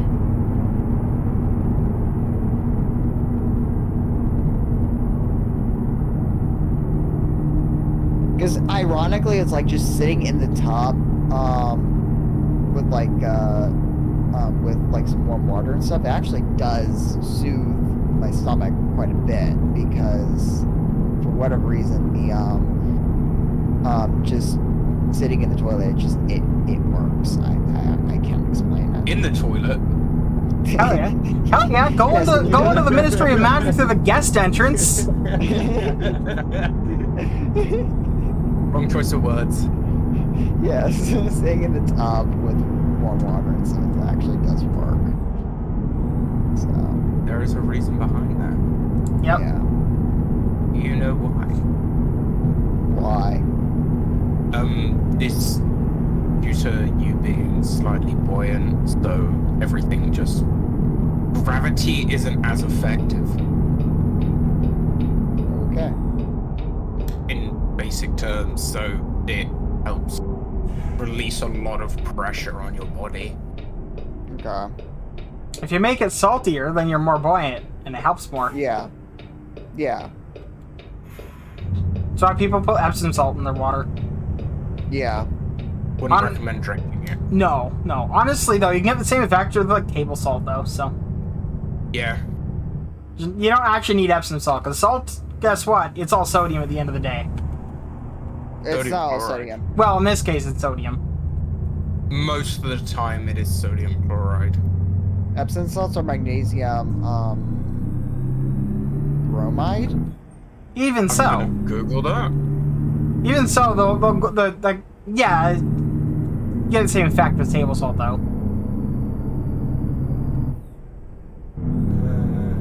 Also, I loved that One Nile Red video where he extracted all the water from some Epsom salt.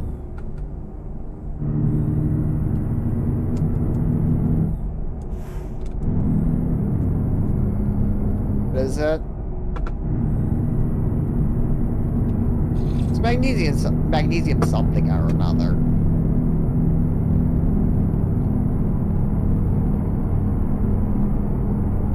Magnesium chloride. Okay. Probably should have realized that it'd be chloride if it's a salt.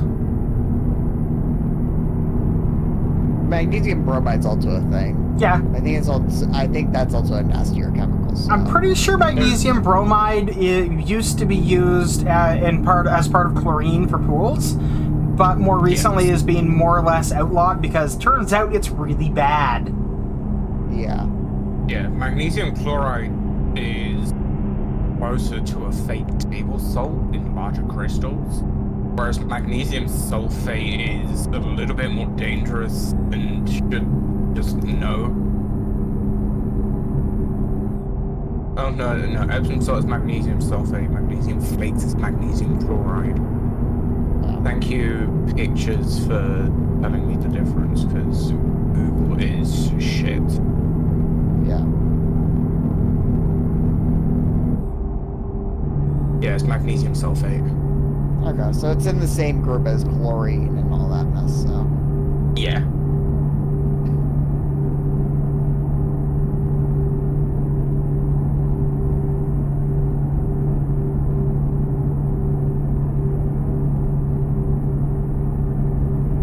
And then you get hydrogen sulfate. Yeah, Wait, hydrogen what? Hydrogen sulfate. Ah, Yeah. That's fun. oh yeah. Potassium chloride. Sodium hydroxide. You know what's really fun is you take sugar and solid ox and you mix them together and then you light it.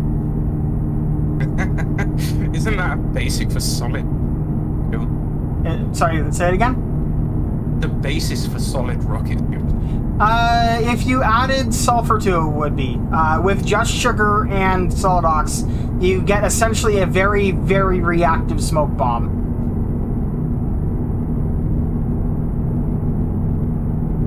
Like, it'll burn, and it'll burn hard, and it will fill the room with smoke in seconds.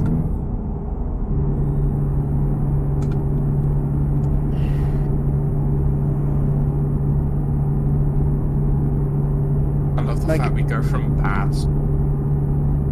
The smoke bombs? Yeah. Yeah. Yeah. I mean, at least we're not building nitroglycerin. I mean, that's easy, but I'm not going to talk about how to do it. Or peeing in a bottle of bleach.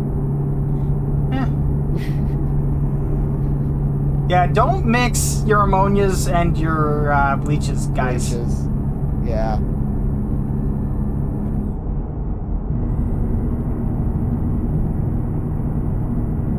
Actually, don't mix your chlorines either. This is why it's don't mix. This is why people say don't mix cleaning chemicals. Well, no, yeah, but also if you look at okay, so that commercial pool my grandparents owned, my dad obviously did a lot of the maintenance on it. And one time there was a couple of buckets that were nearly empty of chlorine, so we put them all in one bucket. There was two different types of chlorine. One was stabilized, one was not. Oh dear. Turns out when you mix the two, they like to get a little bit excited. And by excited, I mean it turned the bucket they were in into a pressure chamber, and then it popped, and there was just chlorine gas. Yeah. I was the child that mixed the cleaning chemicals underneath the sink, so. Yeah. And I am not entirely sure, like, how many of us. How did you walk out of that? I don't think we had any bleach. In all fairness to my mum, after she had me, one thing she never really did was use bleach. Yeah. She still doesn't.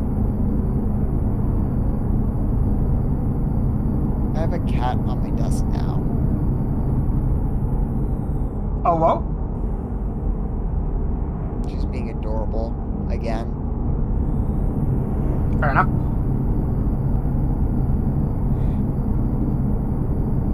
You know, it's funny if you think about it. This could basically just be a podcast right now. Yes, it could be. Which is one of the reasons why I created the server, the unnamed over 9,000, whatever. Yeah. Because we still have yet to name that podcast. That's called Podcats. P-O-D-C-A-T-S. Definitely Okay, just not doing what NerdCube did. That's NerdCube's podcast. It is, yes.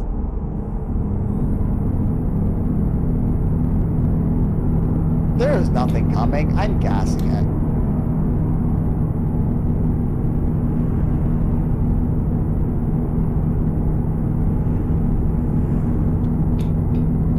I'm the kind of driver they warn you about in math class.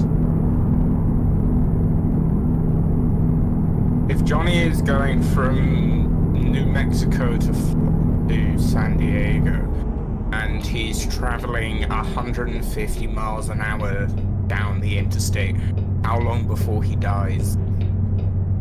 Depends how good as a driver is he. Yes.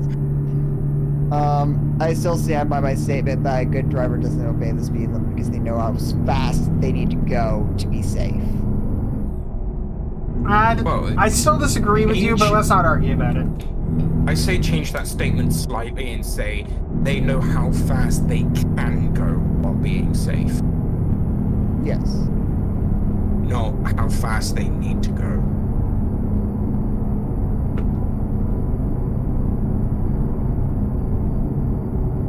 Bit of A, bit of B. Yeah. But at the point is that like the speed limits are stupid, and like you don't want to be going too slow because you need to be going as fast as like everyone else is going to. So here's the thing. Okay. I used to How about live this? on a road where the speed limit was quite high. It was lowered, and frankly, I fully agree with it because the number of deaths per year was really high. Isn't that the one next to now? Yeah, it was Canal Road. The name of the road was Canal Road. The right side of the road was never more than a foot from 6 feet of water. Yeah, I can understand speed limits there. I can understand speed limits in residential areas and built-up areas. The speed limit was literally highway speed. There you go. I would argue that your driver training was crap, but I mean, I've never had driver training, but the point You is... seen Canada's worst driver? Yeah. That proves a lot. Canada's worst driver is worth think- watching. I think the only reason why Germany gets away with the Autobahn the way they do is because they actually have some pretty strict driver training. Oh yeah, no, So- their licensing rules are way harsher than ours. Yeah. But that's partly that, it's partly because It's ours are, only- we basically have to drive to survive in North America. Yeah. And difference with the Autobahn compared to a lot of other highways, motorways, interstates, whatever you want to call them. There's a lot more police force posted along it, and the speed limits that are in place when they are in place heavily enforced. Oh yeah. So you can do as fast as you want for as long as you want until you hit a speed limit. Yeah, it's And then not you it's not, could be doing free that for all the speed entire limit. length. No.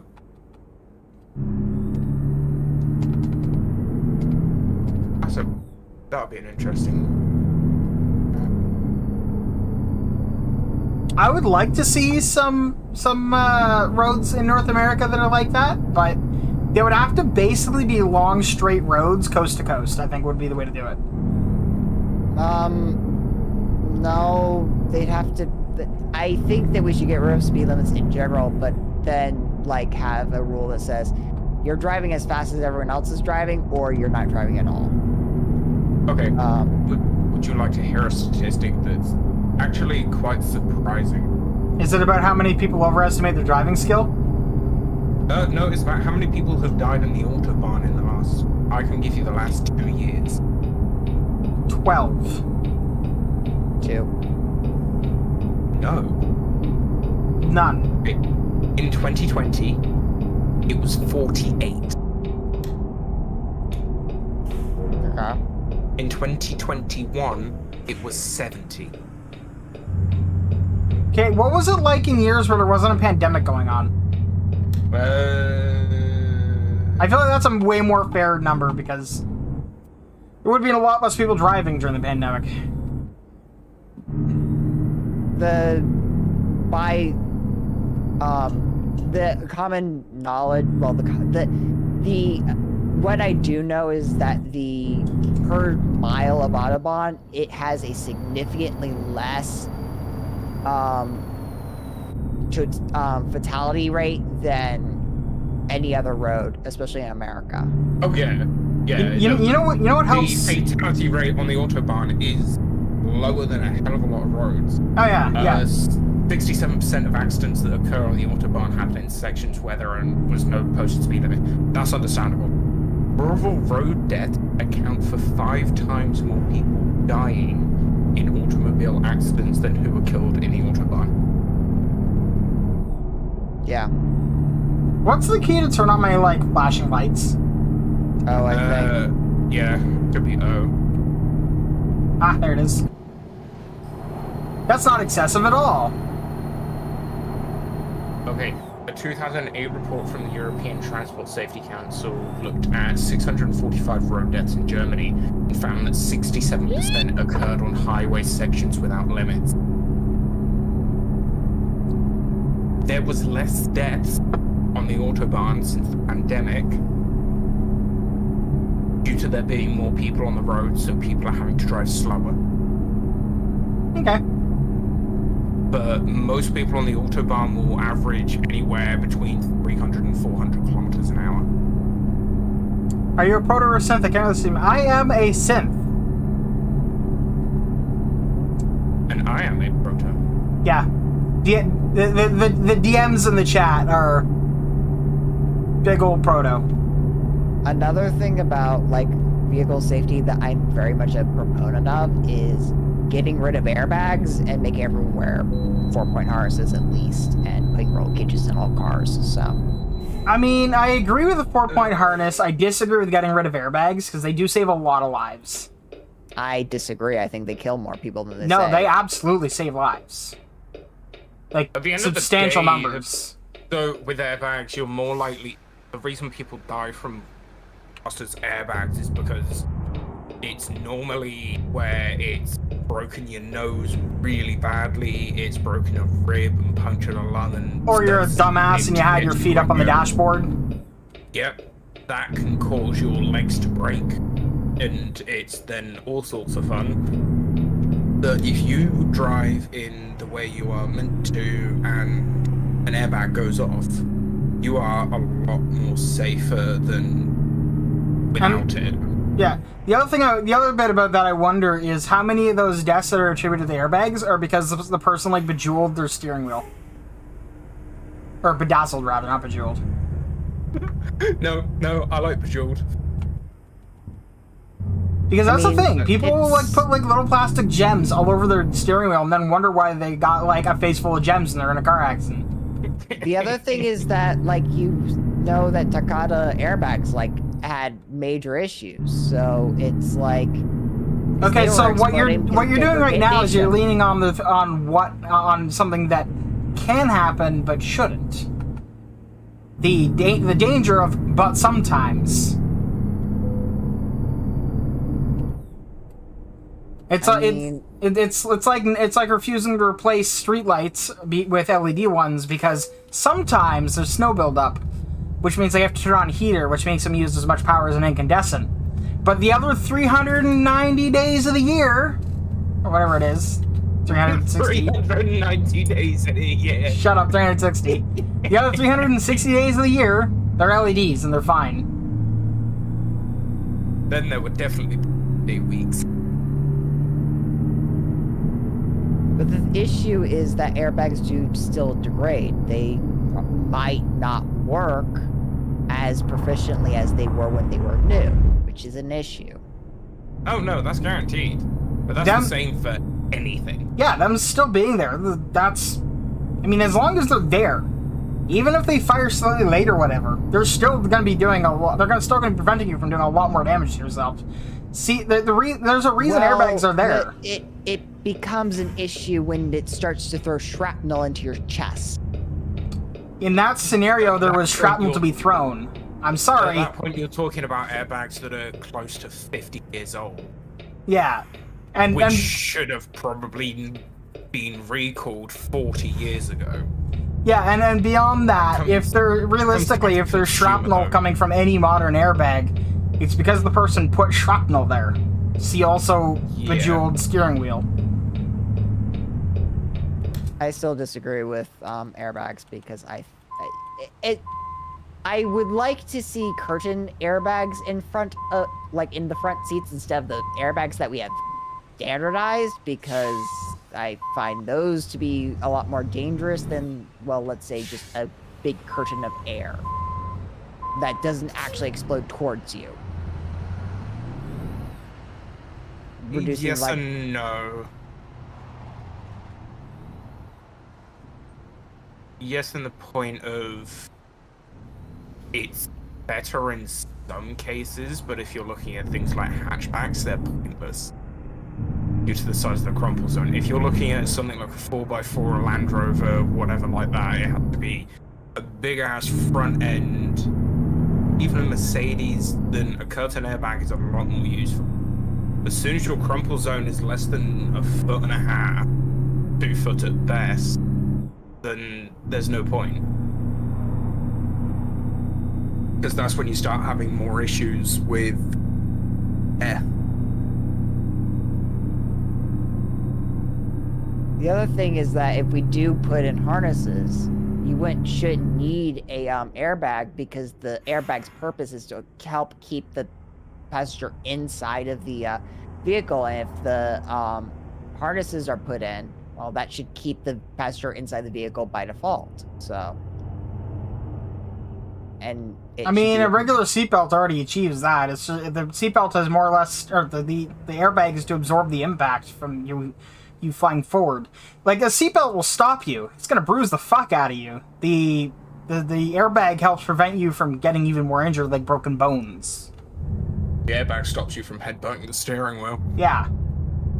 The seatbelt does too, but the airbag does a significant amount to help with that. Even in a 4-point harness, I've headbutted steering wheel. Yes, they're safer if you're rolling around because you've tipped yourself and you're rolling down a hill. But in terms of front-on impacts, it's marginal difference. And that's from personal experience.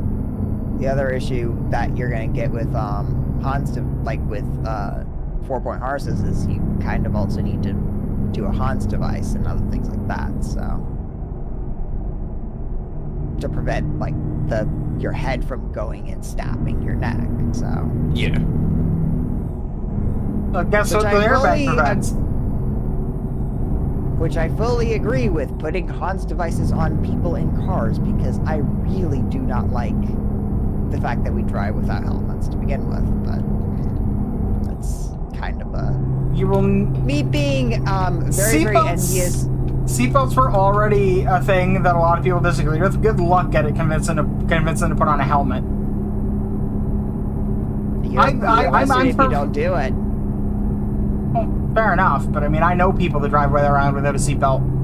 What are we talking about? Basically, Wired thinks that modern cars shouldn't have airbags, but also should have airbags, and also our speed limits don't make any sense, and things like that. It's basically, I think that we should implement racing technologies when it comes to car safety, because they have a much better safety record.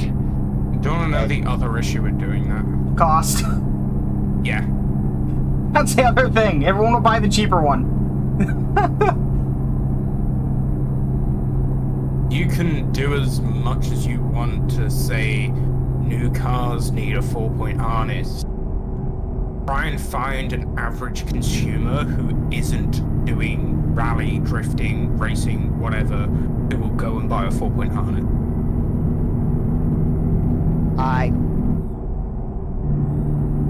You do off-roading. I've not done off-roading yet, and you're going to. You're in the market of people that will absolutely buy that, because you're in the market of people that will do it. I also have a Focus that I'm planning on modifying to be really, really stupid fast. Again, you're in the market of people who will buy and use a 4-point harness. That's absolutely also a thing Tiger plays. Race cars are safer because the drivers are better and there's a lot less of them in one area. That's absolutely true. Yes. There's something to be said for the value of how quickly you can get out of a 3-point harness. There's also something to be said about the value of a race car. It's absolutely true. They've got a much bigger budget, whereas the standard consumer's probably looking to spend about maybe $3,000 on a car. Yeah, meanwhile a race car is like tens of thousands into the hundreds of thousands of dollars. The average Formula 1 car goes for 2.2 million, if not more. Yeah. Meanwhile, there's Rob Dahm getting his hands on a Formula Mazda. Oh fuck! Did you see his latest video? I have not. I have been under. He got the 12 rotor. He's got a 12 rotor engine. Fuck. Right? It was built with a bolt pattern, I think, of a Ford, and it will fit inside a standard block Chevy. Ford vehicle. Big block Chevy. Sorry, yeah. It'll fit in anything that takes a big block Chevy. It was originally made as a boat motor. Because dude was tired of his boat not being fast enough. Yeah. Yeah. His truck wasn't Fair fast enough. enough, so he went and built a 12-rotor fucking, yeah, carbureted and everything, because it's old enough that it was carbureted. Oh my god. And it's designed in such a way that, like, you can change the timing of every single rotor if you want, so you can, like, make it so there is never not a power stroke going on somewhere in the engine. Yeah. Like, I can't wait to see what Rob Dahm does with that. Oh my god.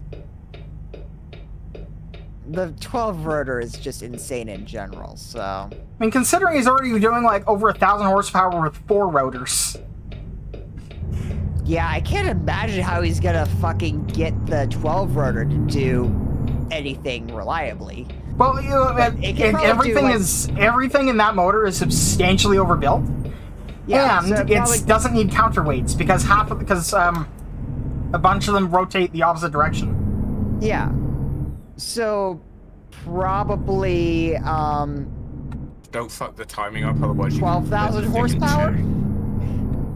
Whatever it is, he's gonna need bigger, thicker tires. Because he'll be doing a burnout the entire quarter mile.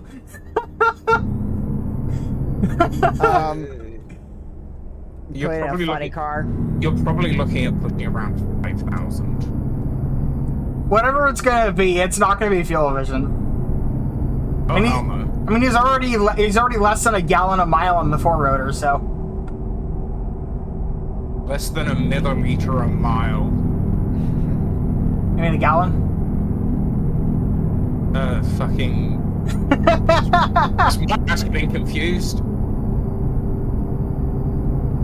I can't imagine that that engine like doing 1200 like if he actually puts the if he actually does, because like the standard, like if his 4-rotor's doing 2,000 horsepower. It's doing, I think, like 1,000 or 3. They did a dyno where they hooked it up directly to the output shafts, and it was 1,337 horsepower. Yeah. A regular dyno couldn't accurately measure it because it was doing a burnout at full speed on the dyno. Yeah. Yeah. So if it's gonna be 3 It times that. won't be, though, because the way all we can do is speculate. Oh and yeah, all say we can do is speculate for it sure. could be this. The pure fact of it won't be a linear incline in power. No, Yeah. it's going to plateau probably very quickly at or around 4 rotors, but the reality is that apparently this thing has been pushed to like 10,000 RPM, whereas the 4-rotor only does about 8,000. Yeah. So outright, it's got faster rotation and it's got a lot more rotors, so it's got a lot more torque, which means if you set the gearing up right, You get your gearing, you could go stupid quick. oh It yeah. might Yeah. take you a minute to get. Well, that's why you have more than one gear, though. You have a couple of gears to get you up to speed, and then you got that tall gear that just fucking goes. Yeah. All in all, I'm expecting it to pull around 5,000 Yeah. horses. I'm Yeah, curious what because- he's going to put it into. A boat. No, An not a boat. MX-5. I mean, he could do it in a boat. It'd be a ridiculous boat, but he could put it in a boat. What? But what does he put it into? What chassis? Like A PLP 50. a what? No, not Peel. I would A put it PLP in. 50. Have you never seen a PLP 50? I've never heard of a PLP 50. I had one in. Google it, please. Yeah. I will say, I probably expect him to put it in like a truck or something. A Ford Or- F-150. Yeah, or a funny car or something like that. Yeah, a PLP 50. It is an amazing car. Where have they stuck the browser in there? Here it is.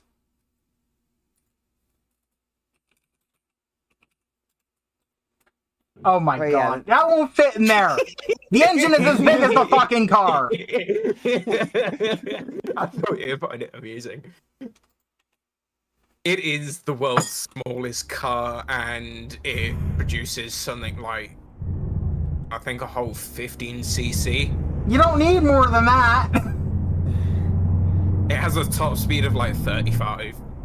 Yeah, and then you put a four-cylinder motorcycle engine in it, and it just does burnouts like no tomorrow. You can hit about 90, 101. Hence, look at Forza. Yeah. But yeah, put a 12 rotor on a P50. Yeah, that would just... You'd have to strap to the roof. If the roof doesn't collapse because of the weight of it. Exactly. You'd have to have it underneath. Gonna need just big tires. You would be sat just on top. Forget the gears, just put giant tires on it. Who needs giant tires when you keep those tiny ass tires and just raise it up? Well, the tires will act as your big gears. Yeah. What the fuck? What? He hit a post going around a corner. Oh. He's Is not that- turning wide enough. I'm not even sure I hit a post. I think I hit a hail. It's something. Wish there was more light so I could see what the fuck I hit. Ah, it's a rock and a hill. I am so far ahead of you. Are you? Because I passed you ages ago. How did you get in front of me? He passed you. Yeah, because I passed him, though. He passed you when you went into the way station. Yeah. Oh, right. I remember that now.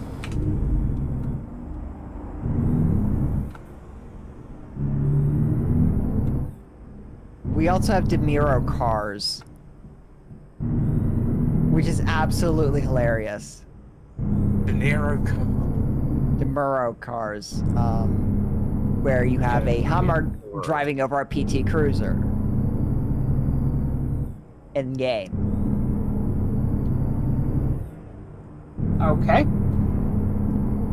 If you All know right. that, if you know who Doug DeMuro is, and you know his tale of the Hummer H1, he drove over a PT Cruiser.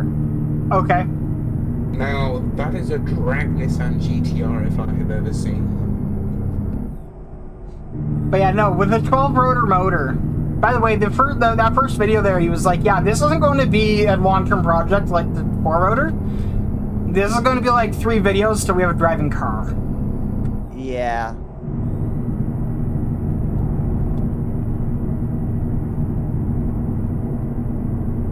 I can't wait to see what they do with that fucker, because that's going to be cool. Yeah. I still It's- want a lot of Reaver. It's also it's also completely custom, if I'm not mistaken. Oh yeah, no, it was Everything. it was milled from like blocks of aluminum by the guy that gave it to him. Yeah. I I still want to think get a lot of Reaver and shove like a pigs in it. I think the rotor bits, the actual parts that do the spinning, I think those are Mazda, but Yeah. I think everything else in there is custom. I do want, like, what I'm planning on doing with my Focus, because it's a sedan version of the Focus, Ew. it's America. What do you expect? Yeah. Get Ford. Unless it's truck. There's an interesting reason why America loves trucks. Because they're Especially- useful.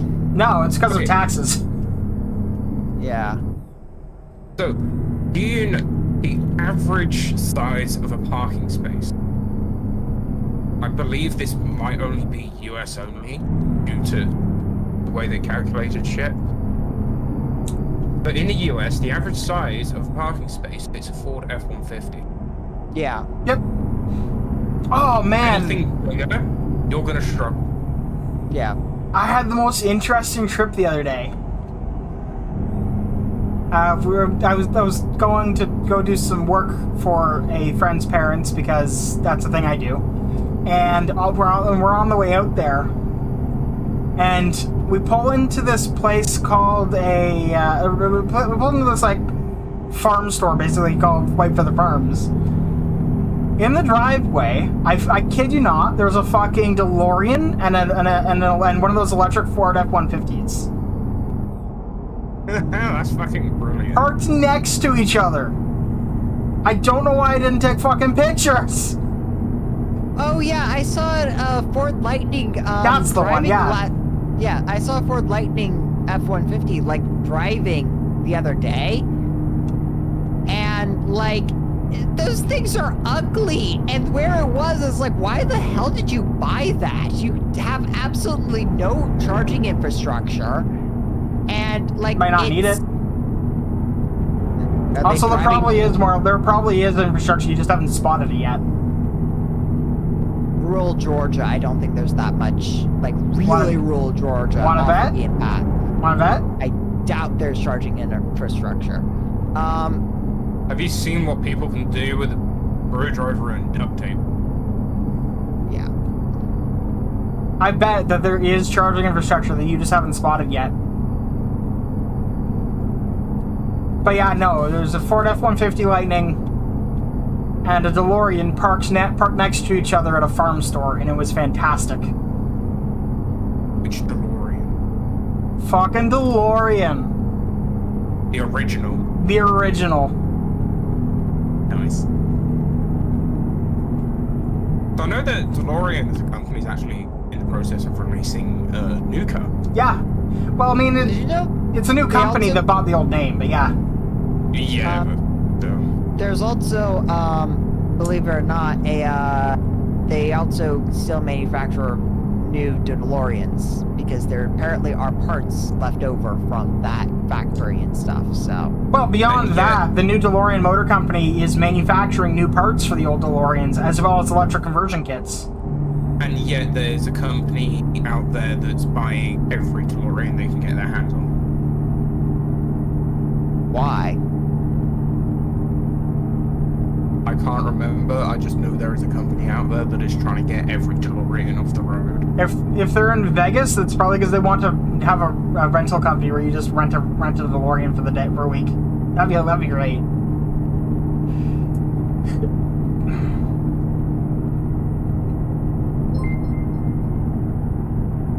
Thank you for the follow, Okay. Tiger. You have a great day too. It's only been 30 minutes. And I'm hungry and yeah. This is gonna be a long 582 miles, but at least we only have 9 hours, 39 minutes left. Yeah. If I had 40,000 spare right now, I would buy a DeLorean. Oh yeah. Fuck yeah. Every time. There's one Although- for sale. Here's the thing. I wouldn't go for a good condition DeLorean. I would buy the husk of a DeLorean from like a scrapyard. Original engine. I don't need the engine. I don't need the drivetrain. I want the interior. Oh, I basically Also want the left-hand body and the drive. interior. This is a DeLorean for sale in the UK that's left-hand drive. Yeah. 40,000. Yep. I literally just want the body and the interior. I would convert it to electric, and I would put a Mr. Fusion on the back. I'd convert to diesel because I'm that way. Yeah, but you're you. My I point also is, hate I would have an electric DeLorean with a Mr. Fusion on the back for the memes. Yeah, I still find electric cars to be a scam, so. Oh my They're god. not a scam. That doesn't even fall into the definition of a scam. They can't. Yeah? They're paperweights after 10 years. That they're is not. a scam. I have discovered. I really wish I had the £8,000 right now. A DeLorean in non-working condition? No, a 1976 Datsun 100 AL Cherry. Ooh. And it's got 32,000 on the clock. That's really low. Really fucking good. Fuck, I want it. I want it. He looks really good as well. Yeah. We're only I'm gonna send it to you. we're only halfway through this trip. I would get my driver's license to drive a Datsun 100A. It's yellow. You should get your driver's license, period. Do you need your driver's license for anything? Not really, other than driving. Technically, no, but he is stuck where he is in certain respects. I mean, I can technically go just about anywhere via bus and train from where I am. Yeah. I mean, I can't go into the U.S. because, yeah, but if I wanted to go to the other side of the country, I could. 7,950 pounds. What the fuck? What did you do? Did you flip over? Guessing he crashed? There was a truck just stopped on the road that I didn't see. That's it. Sign him up for Canada's worst driver. Yep. Signed up. Oh shit! It was listed really recently as well. 27th of April. What made you look up the Yeah. Datsun 100A? They just casually just did it, or I do it on occasion, see what's available. fair enough? I wonder what car we're gonna have in my winter car. I will be back. I will recover when I'm back. Okay.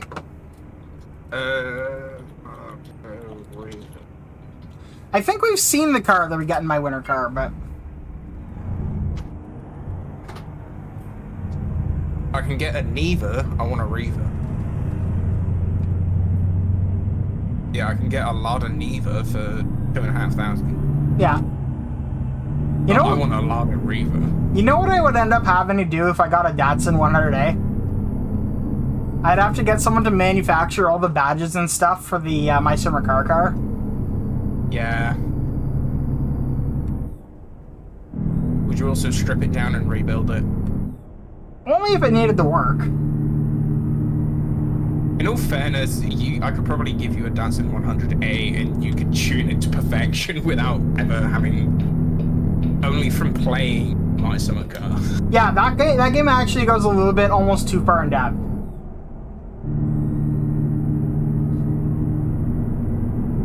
Oh, I need my drivetrain straightened out. Okay. Well, you take a flashlight, you put it behind the back wheel, and use that to align your front tires. Legitimately a thing that I've seen an actual mechanic do in a rush. I've got blue smoke coming out the back. Okay, well so there's... It's either your carburetor or your timing.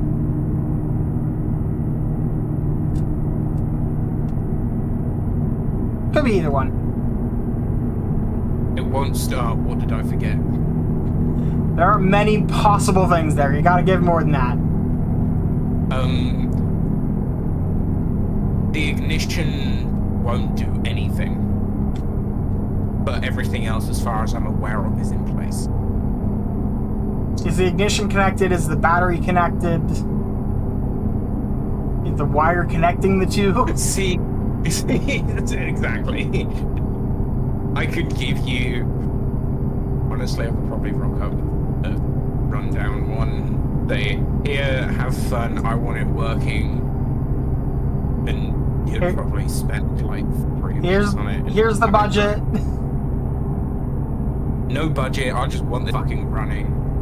Well, I mean, is that no budget as in spend whatever you want, or no budget as in you've got no money to spend? No budget as in spend whatever you want. Okay. No, if I ever buy a Datsun, it will be a case of I'll be saving up the money for the Datsun, and then I'll be saving up probably another 10 grand on top, just so I can do what I want to it. Yeah.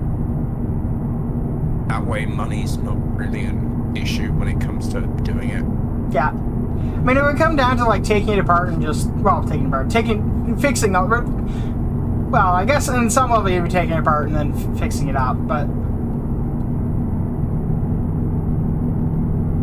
1976. Yeah. Older than I am by a fair margin. A Datsun 280ZX.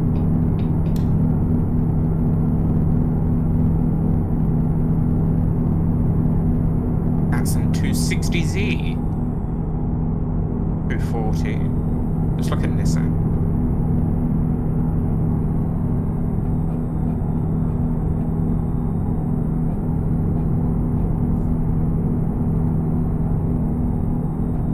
Honestly, one of those things that I would probably change if I was building, like, if I was like doing like, if I was taking the Datsun and I was improving it, I think I would probably replace the carburetor with a with fuel injection. Yeah. Because it not only will it run more efficiently, but you can like tune it a lot easier. And it's not that hard of a thing to do, so. Off with the carburetor, on with the fuel injectors.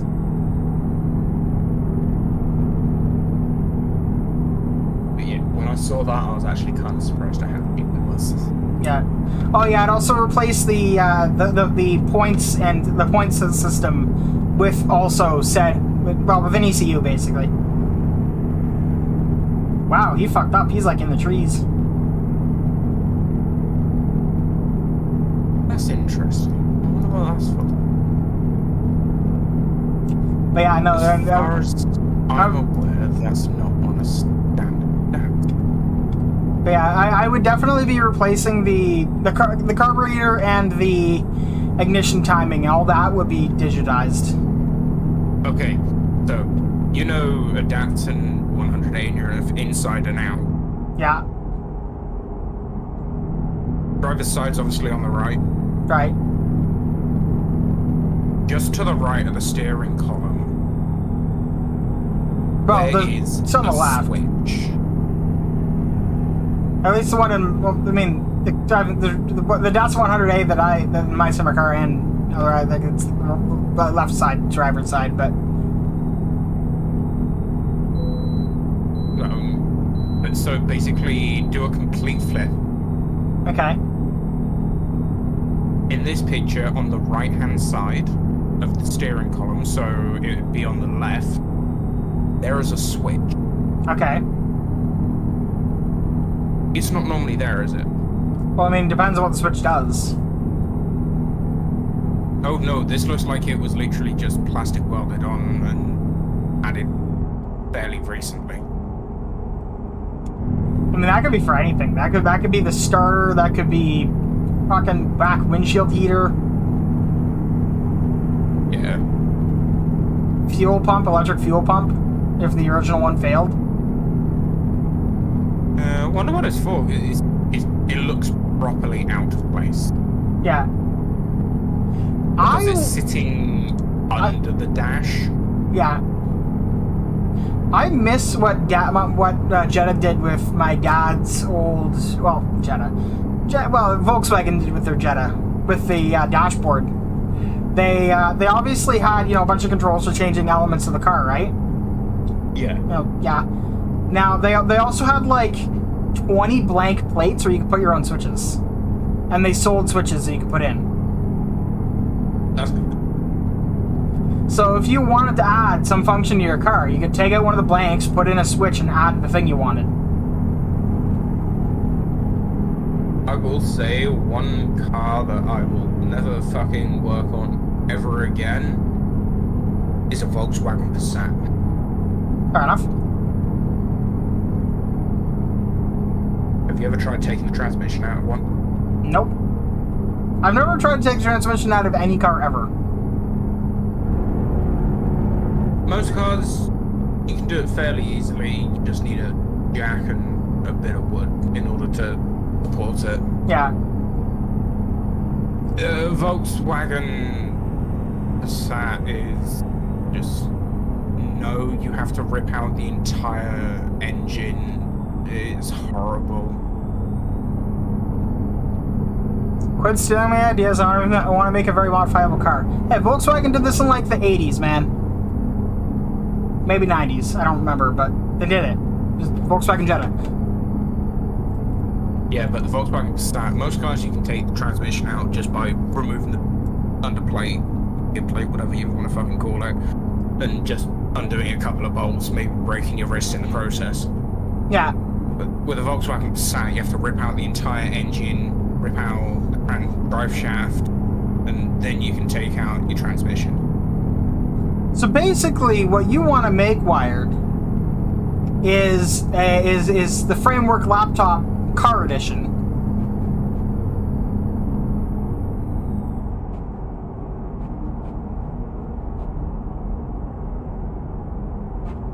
There's a reason people don't make things modular there anymore.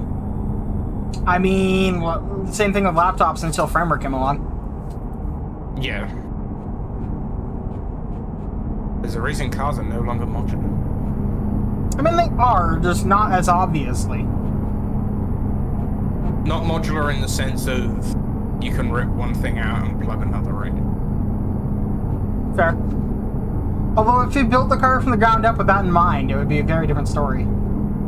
Oh yeah, but if you're trying to make a company out of it, you would lose so much fucking money. I mean, you say that, but not necessarily. As long as you provide good first-party things. Like, if you notice that, like, there's a lot of sales for, like, aftermarket speakers, you could just offer better speakers as a thing that they can buy directly from you.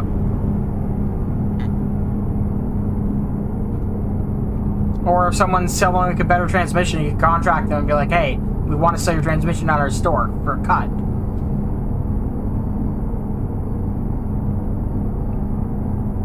Yes and no. That's literally what Framework is doing. That is literally Framework's business model at this point. If you go on Framework's store, The thing is, though, third-party the sellers. difference. Yes, but the main difference between doing it with a laptop and doing it with a car is how much it actually costs to manufacture it. It's true. You want to make a modular car, you're going to be costing as much as a brand new Mercedes. Yes, there will be a market for that with people who have money, but for the standard consumer, anything modular is not affordable. Well, initially you're Until- right, that will be the case, but eventually, With as the cars Framework- age, Oh yeah, as shit gets older, it get cheaper, but then it will get more expensive. well, that's the thing though. As the cars age and they are sold cheaper and cheaper, people are gonna buy them and go, okay, I want the new engine that came out this year, and like assuming that you've kept up, then that body is still completely valid for that brand new engine, and that brand Yeah. new engine will be like twice the horsepower and twice as efficient, or possibly even electric. You could design it with electrification in mind. Yeah, but then you've got, in terms of power with it's the main difference between a modular laptop and a modular car is with a modular laptop you can change like 2 things and most of it will still run. If you're upgrading your graphics card, you might have to upgrade your power supply. That's only a really modern thing, actually. That's new. For a Yeah. very, very, very long time, unless you were upgrading something that already had a power supply that was really not doing the job, that wasn't a thing. Power supplies stayed in like the sub 200 watt envelope for more than a decade. And I think right now we're seeing the maximum that they're going to be for a very long time again. And so I don't think that's going to be an issue. Thing is, with a car, you can have an engine that's pushing 150, 200 horsepower. That most car companies are already on the brink of ending the chassis with it. in order to change that, you have to reinforce the chassis, reinforce the drivetrain, reinforce all your drive shaft. I mean, if I'm doing this, I'd probably go electric from the start, to be absolutely fair. In which case, you really aren't torquing much at all anyway. Like, it produces a lot of torque, but it's not moving it very far. The torque would be entirely, like, you'd need to reinforce your engine mount, and that would be about it. Yeah. The only issue I have with a lot of Also, electric hey, well- cars is how fucking quiet they are. There are a lot of the car companies are adding artificial sound for that reason. I still don't like electric cars. Unless I'm given an electric car, I will never actively buy one. Why? I don't like them. Yeah, but what is it that you don't like about them? It's electric. And? I just don't like them. There's not a rational reason. I don't have a reason behind it, and I am well aware it is very irrational. I just don't like them. Fair enough. I personally like electric vehicles a lot. They're very fast, they're very speedy. They can accelerate very quickly. They can pull a large boat, which is something that I think the governor of Florida said they couldn't do. They can have great range if you want them to. Costs a lot less to run. I understand why people enjoy electric cars. I can't.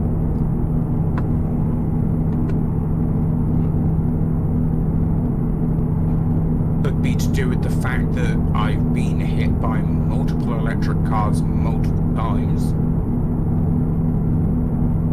I mean, that's just bad drivers. That's not really on the car. No, but I still don't like them. But that's, as I said, it's very irrational. I'm well aware of that.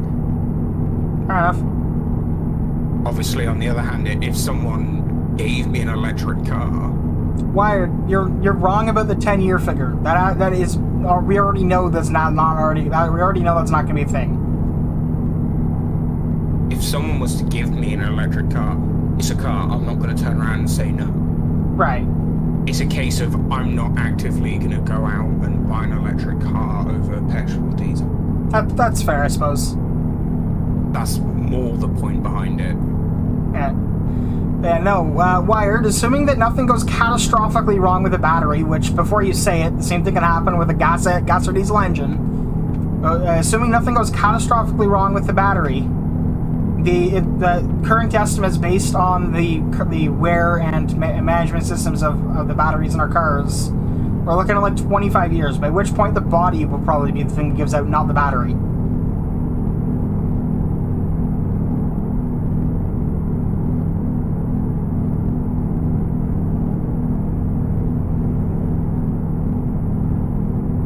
Yeah, that's the dangerous thing about electric cars. They're dangerous in the sense of you can't hear them and they're quick. 1 second you can look both ways across a road, look again, cross over, and then all of a sudden you're nearly hit by an electric car. I mean, same thing can be said about a gas car, though. Difference being you hear it. Difference being not really anymore, because electric cars are being forced to make loud noises constantly. But initially... Original ones, absolutely, they're quiet. Any modern, brand new electric car today, at least sold in North America, is legally required to make about as much noise as a gas car anyway. Which I kind of disagree with, because we already have noise pollution problems. But it is a thing. It should make some noise, not as much. Yeah. That I agree with. In all fairness, I would say... modern cars, you would hear. That's basically what I'm saying. Yeah, it's not... it's in the US and in Canada, I'm wrong. You have to have that. Here in the UK, and like you said, over in Switzerland, no. It's not a thing, so it's really dangerous. I would say the loudest electric car we have is the Mini. I mean, at the end of the day, I would still say that's on the driver, not the person, not the car. Because, frankly, they're the one almost hitting people, not the car. I will agree with you. They should make some noise, not as much as a gas or diesel. That is absolutely true. Part of the allure of electric vehicle was it did make a lot of noise. Yeah, and that is part of it. That, yeah. What the hell am I? Well, it's like in the UK. One law I love and hate at the same time is pedestrians now have right of way on roads. Oh, you guys, that's an argument I got into over some BS. I like it and I hate it.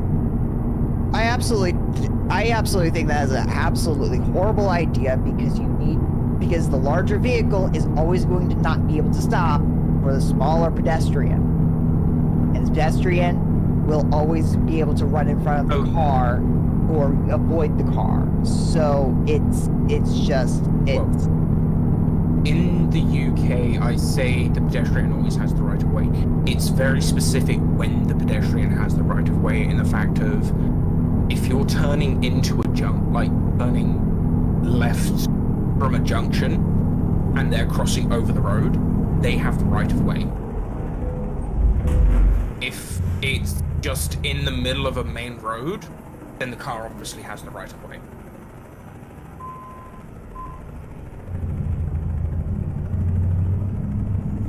agree, like, there's, in that situation, where it's like they have the crossing thing and you have like a... Oh no, there's not even a crossing, it's literally... So, you're going down the main road off into a side road. If you're turning and there's a pedestrian crossing, that pedestrian has right of way.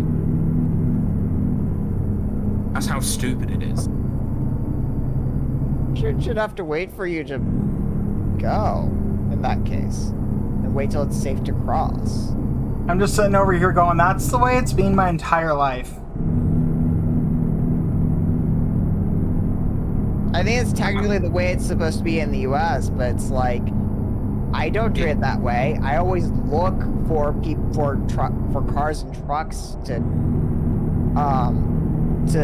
be trying to turn in or get out of like a intersection or whatever before I even try to cross, because it's like that's just what you do.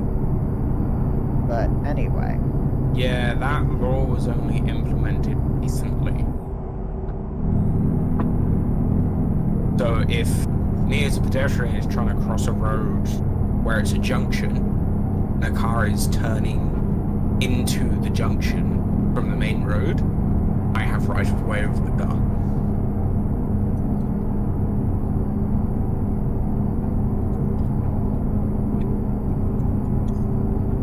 Okay.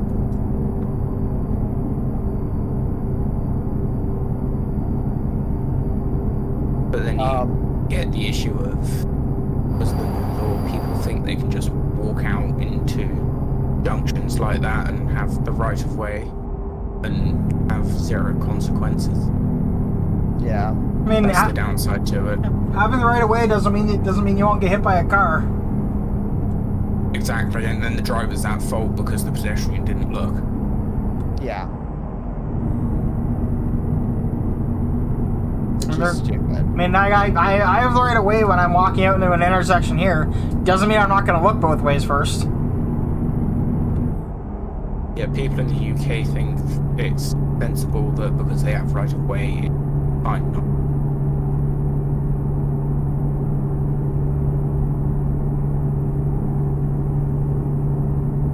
Look, there's a chopper overhead. Yeah. Like, it's about time for me to go eat because I'm hungry. Thanks. So, are you at a good stopping point, Kenton? Can you wait for 168 miles? Sure, I guess. What is that actually going to take?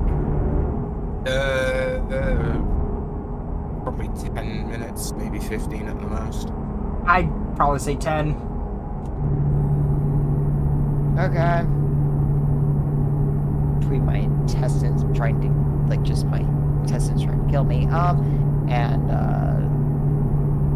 the crashes trying to start this, and the fact that a truck was just stopped on the interstate. I was like, what the fuck? That's what really pissed me off. Bless you. Yeah, that's what really pissed me off. The stupid truck that like was in the middle of the road that I did not see, that was just hanging out. For whatever reason, it was just hanging out. It's like, why are you hanging out there? That you don't need to be. What? Do you like the lamppost that jumped out on you? Oh, that house, man, it moves so quick. I know.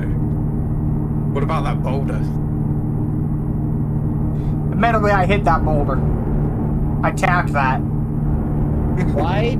I just noticed what I fucking named the stupid company. What? I just noticed what I. Yeah, I know. What did you call it? I will take a screenshot and DM it.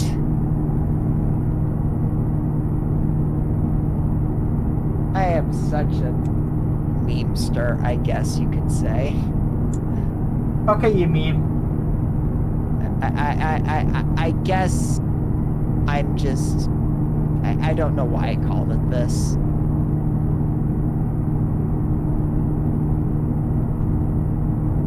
DM2.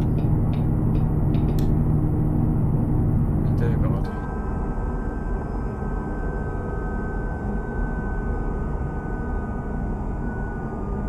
I don't know why. Because you're a weeb. Yes, yes.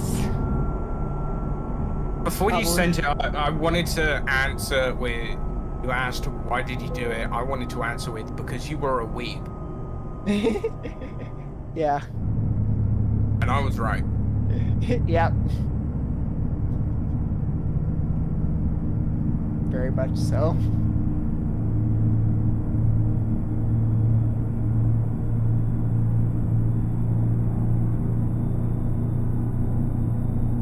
You know, it's funny. That's exactly what I thought it was going to be. But, like, well, not exactly, but, like, pretty damn close.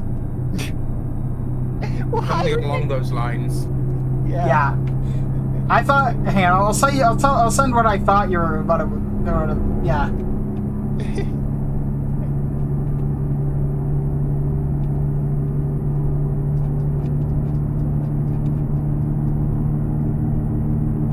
Oh, yeah.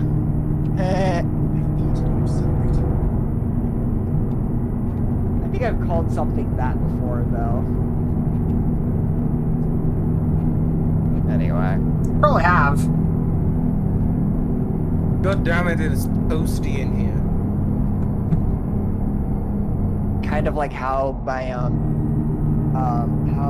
prisons and prison architect were named very questionable things, too. Mm-hmm. You know, Did you by the way, I only looked up at the street right before the corner here. I was driving without looking at the screen for a solid like 30 seconds. That's fine. It is not 13 degrees. It's 200 degrees, don't you know? Fahrenheit or Celsius? Celsius.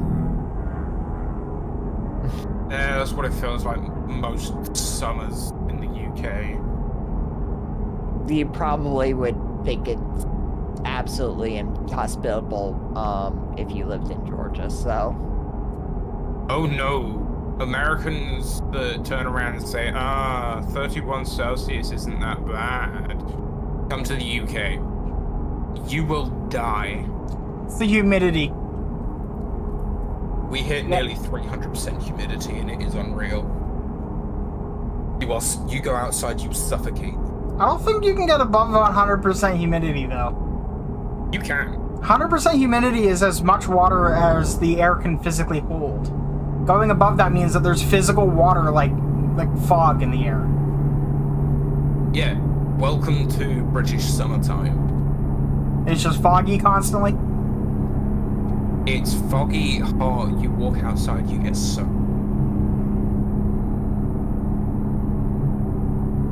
And it's 91 degrees Fahrenheit. Yeah, That sounds miserable. it is Well, because you can't breathe in it. I hate a hot, wet day. That's British summertime. Yeah. In the summer, I sleep downstairs. So there's a Lost in the Pond episode that's like going like, yeah, these states in the US get actually more rain than the UK does. Yeah, probably. Doesn't They're all surprise the me. South. But due to land size and the amount of rain it gets, we should be underwater. I mean, you guys are helped by the fact that you're surrounded by an ocean that can, take the rain, but... Yeah, but it also builds us in the summer because we're surrounded by water. Yeah. I mean, everyone is at the end of the day. Unless you're in space. Then you're surrounded by vacuum. Yeah.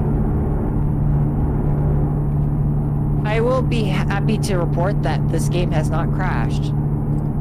I mean, I would have noticed if it had, considering you're hosting. Yes. But for whatever reason, after the third crash in 10 minutes, it's been rock solid since. I don't understand this game. Yeah. I really don't. But yeah, and during British summertime, we average between 25 and... Last year, I think we hit like 39, maybe 42 Celsius. And it's normally about 110% humidity. Meanwhile, in Yeah. Lytton, BC, casually 50C. Yeah, but there isn't really the humidity to go with it. No, but the town did burn down. Twice. Because there was no humidity. That because they're in the middle of a forest. Yeah. Whereas 50C. It doesn't take much at 50C to get things burning. But yeah, if there's no humidity, I can deal with like 40C happily. Well, yeah, it's because your sweat is actually effective. High humidity means that your body's ways of cooling itself don't work. I know, I'm sat here sweating right now.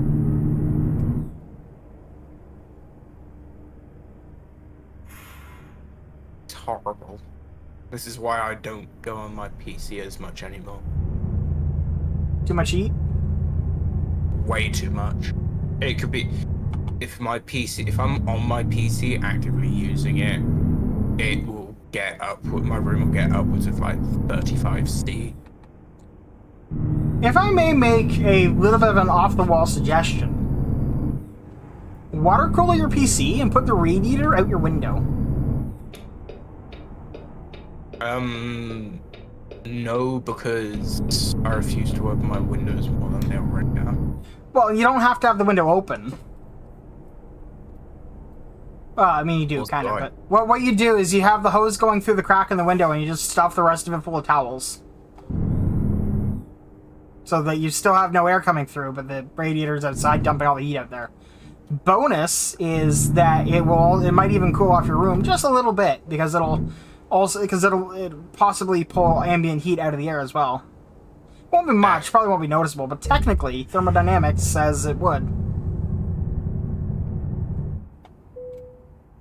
I can't afford to do that, and I want a new PC anyway. Yeah. And Average one of the reasons I sleep downstairs in the summer is because I like to go on my PC in the day when I can. Yeah. My room will then be 60 Celsius until the following day, Fuck that. and I will not sleep in it. So I end up sleeping on the sofa. Because, as you said, fuck that. Why don't you take your PC downstairs? Why don't I take my PC downstairs? Yeah, where the cold is. No, downstairs is still like 30°C. Oh. I can deal with that though. Because going from 60 to 30, it actually feels cold. Hey, I leveled up. Yay! Yeah, for about, I'd say about 6 weeks out of the year, I'll sleep on the sofa. Yeah. It's colder. Can in the Yeah, you can. in the con. Okay. Switzerland, eh? Money earned negative 126,000. Yeah. Truck and trailer. Actually, that's more than half the money that I spent already made back. So Yeah. Anyway, good luck, guys. doing Oh. things. by the way, before you go, Discord is doing a thing, making all users pick a new username. And so they're getting rid of Why? the 4-digit suffixes appended to usernames, and they're giving you an @ username as well as a display name. And I believe they're doing it from oldest accounts to newest accounts. So me having an account from March of 2015 will probably be getting it before either of you. You don't realize how old my No, I account have no is. idea how. I can find out. Hang on. October of 2015. October 8th, 2015. Yeah. That is how old your account is. Yep. November 5th, 2015 for Kenton. Okay. Still. And I didn't join Discord till May 15th, 2016. Yeah. Most of my Yeah. other friends are like 2017 and later. But yeah, they're not doing it yet, but it is but it's something they've said that they're going to be doing. That makes a lot of sense. I will be getting my thing before you then, Kenton. Well, not by much. Probably get it around the same time.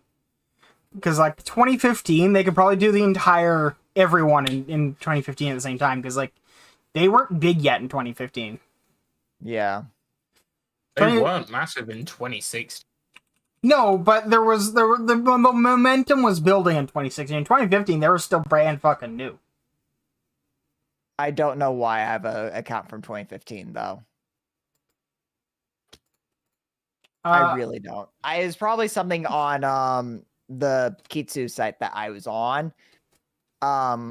We had probably a Discord or something there. It was like whatever. Yeah. I must have created an account relatively early on in the thing's in existence. So yeah. And then 13th of May 2015. yeah. Anyway, have a good night, everyone. I'm gonna take off. I'll Good see night. you tomorrow.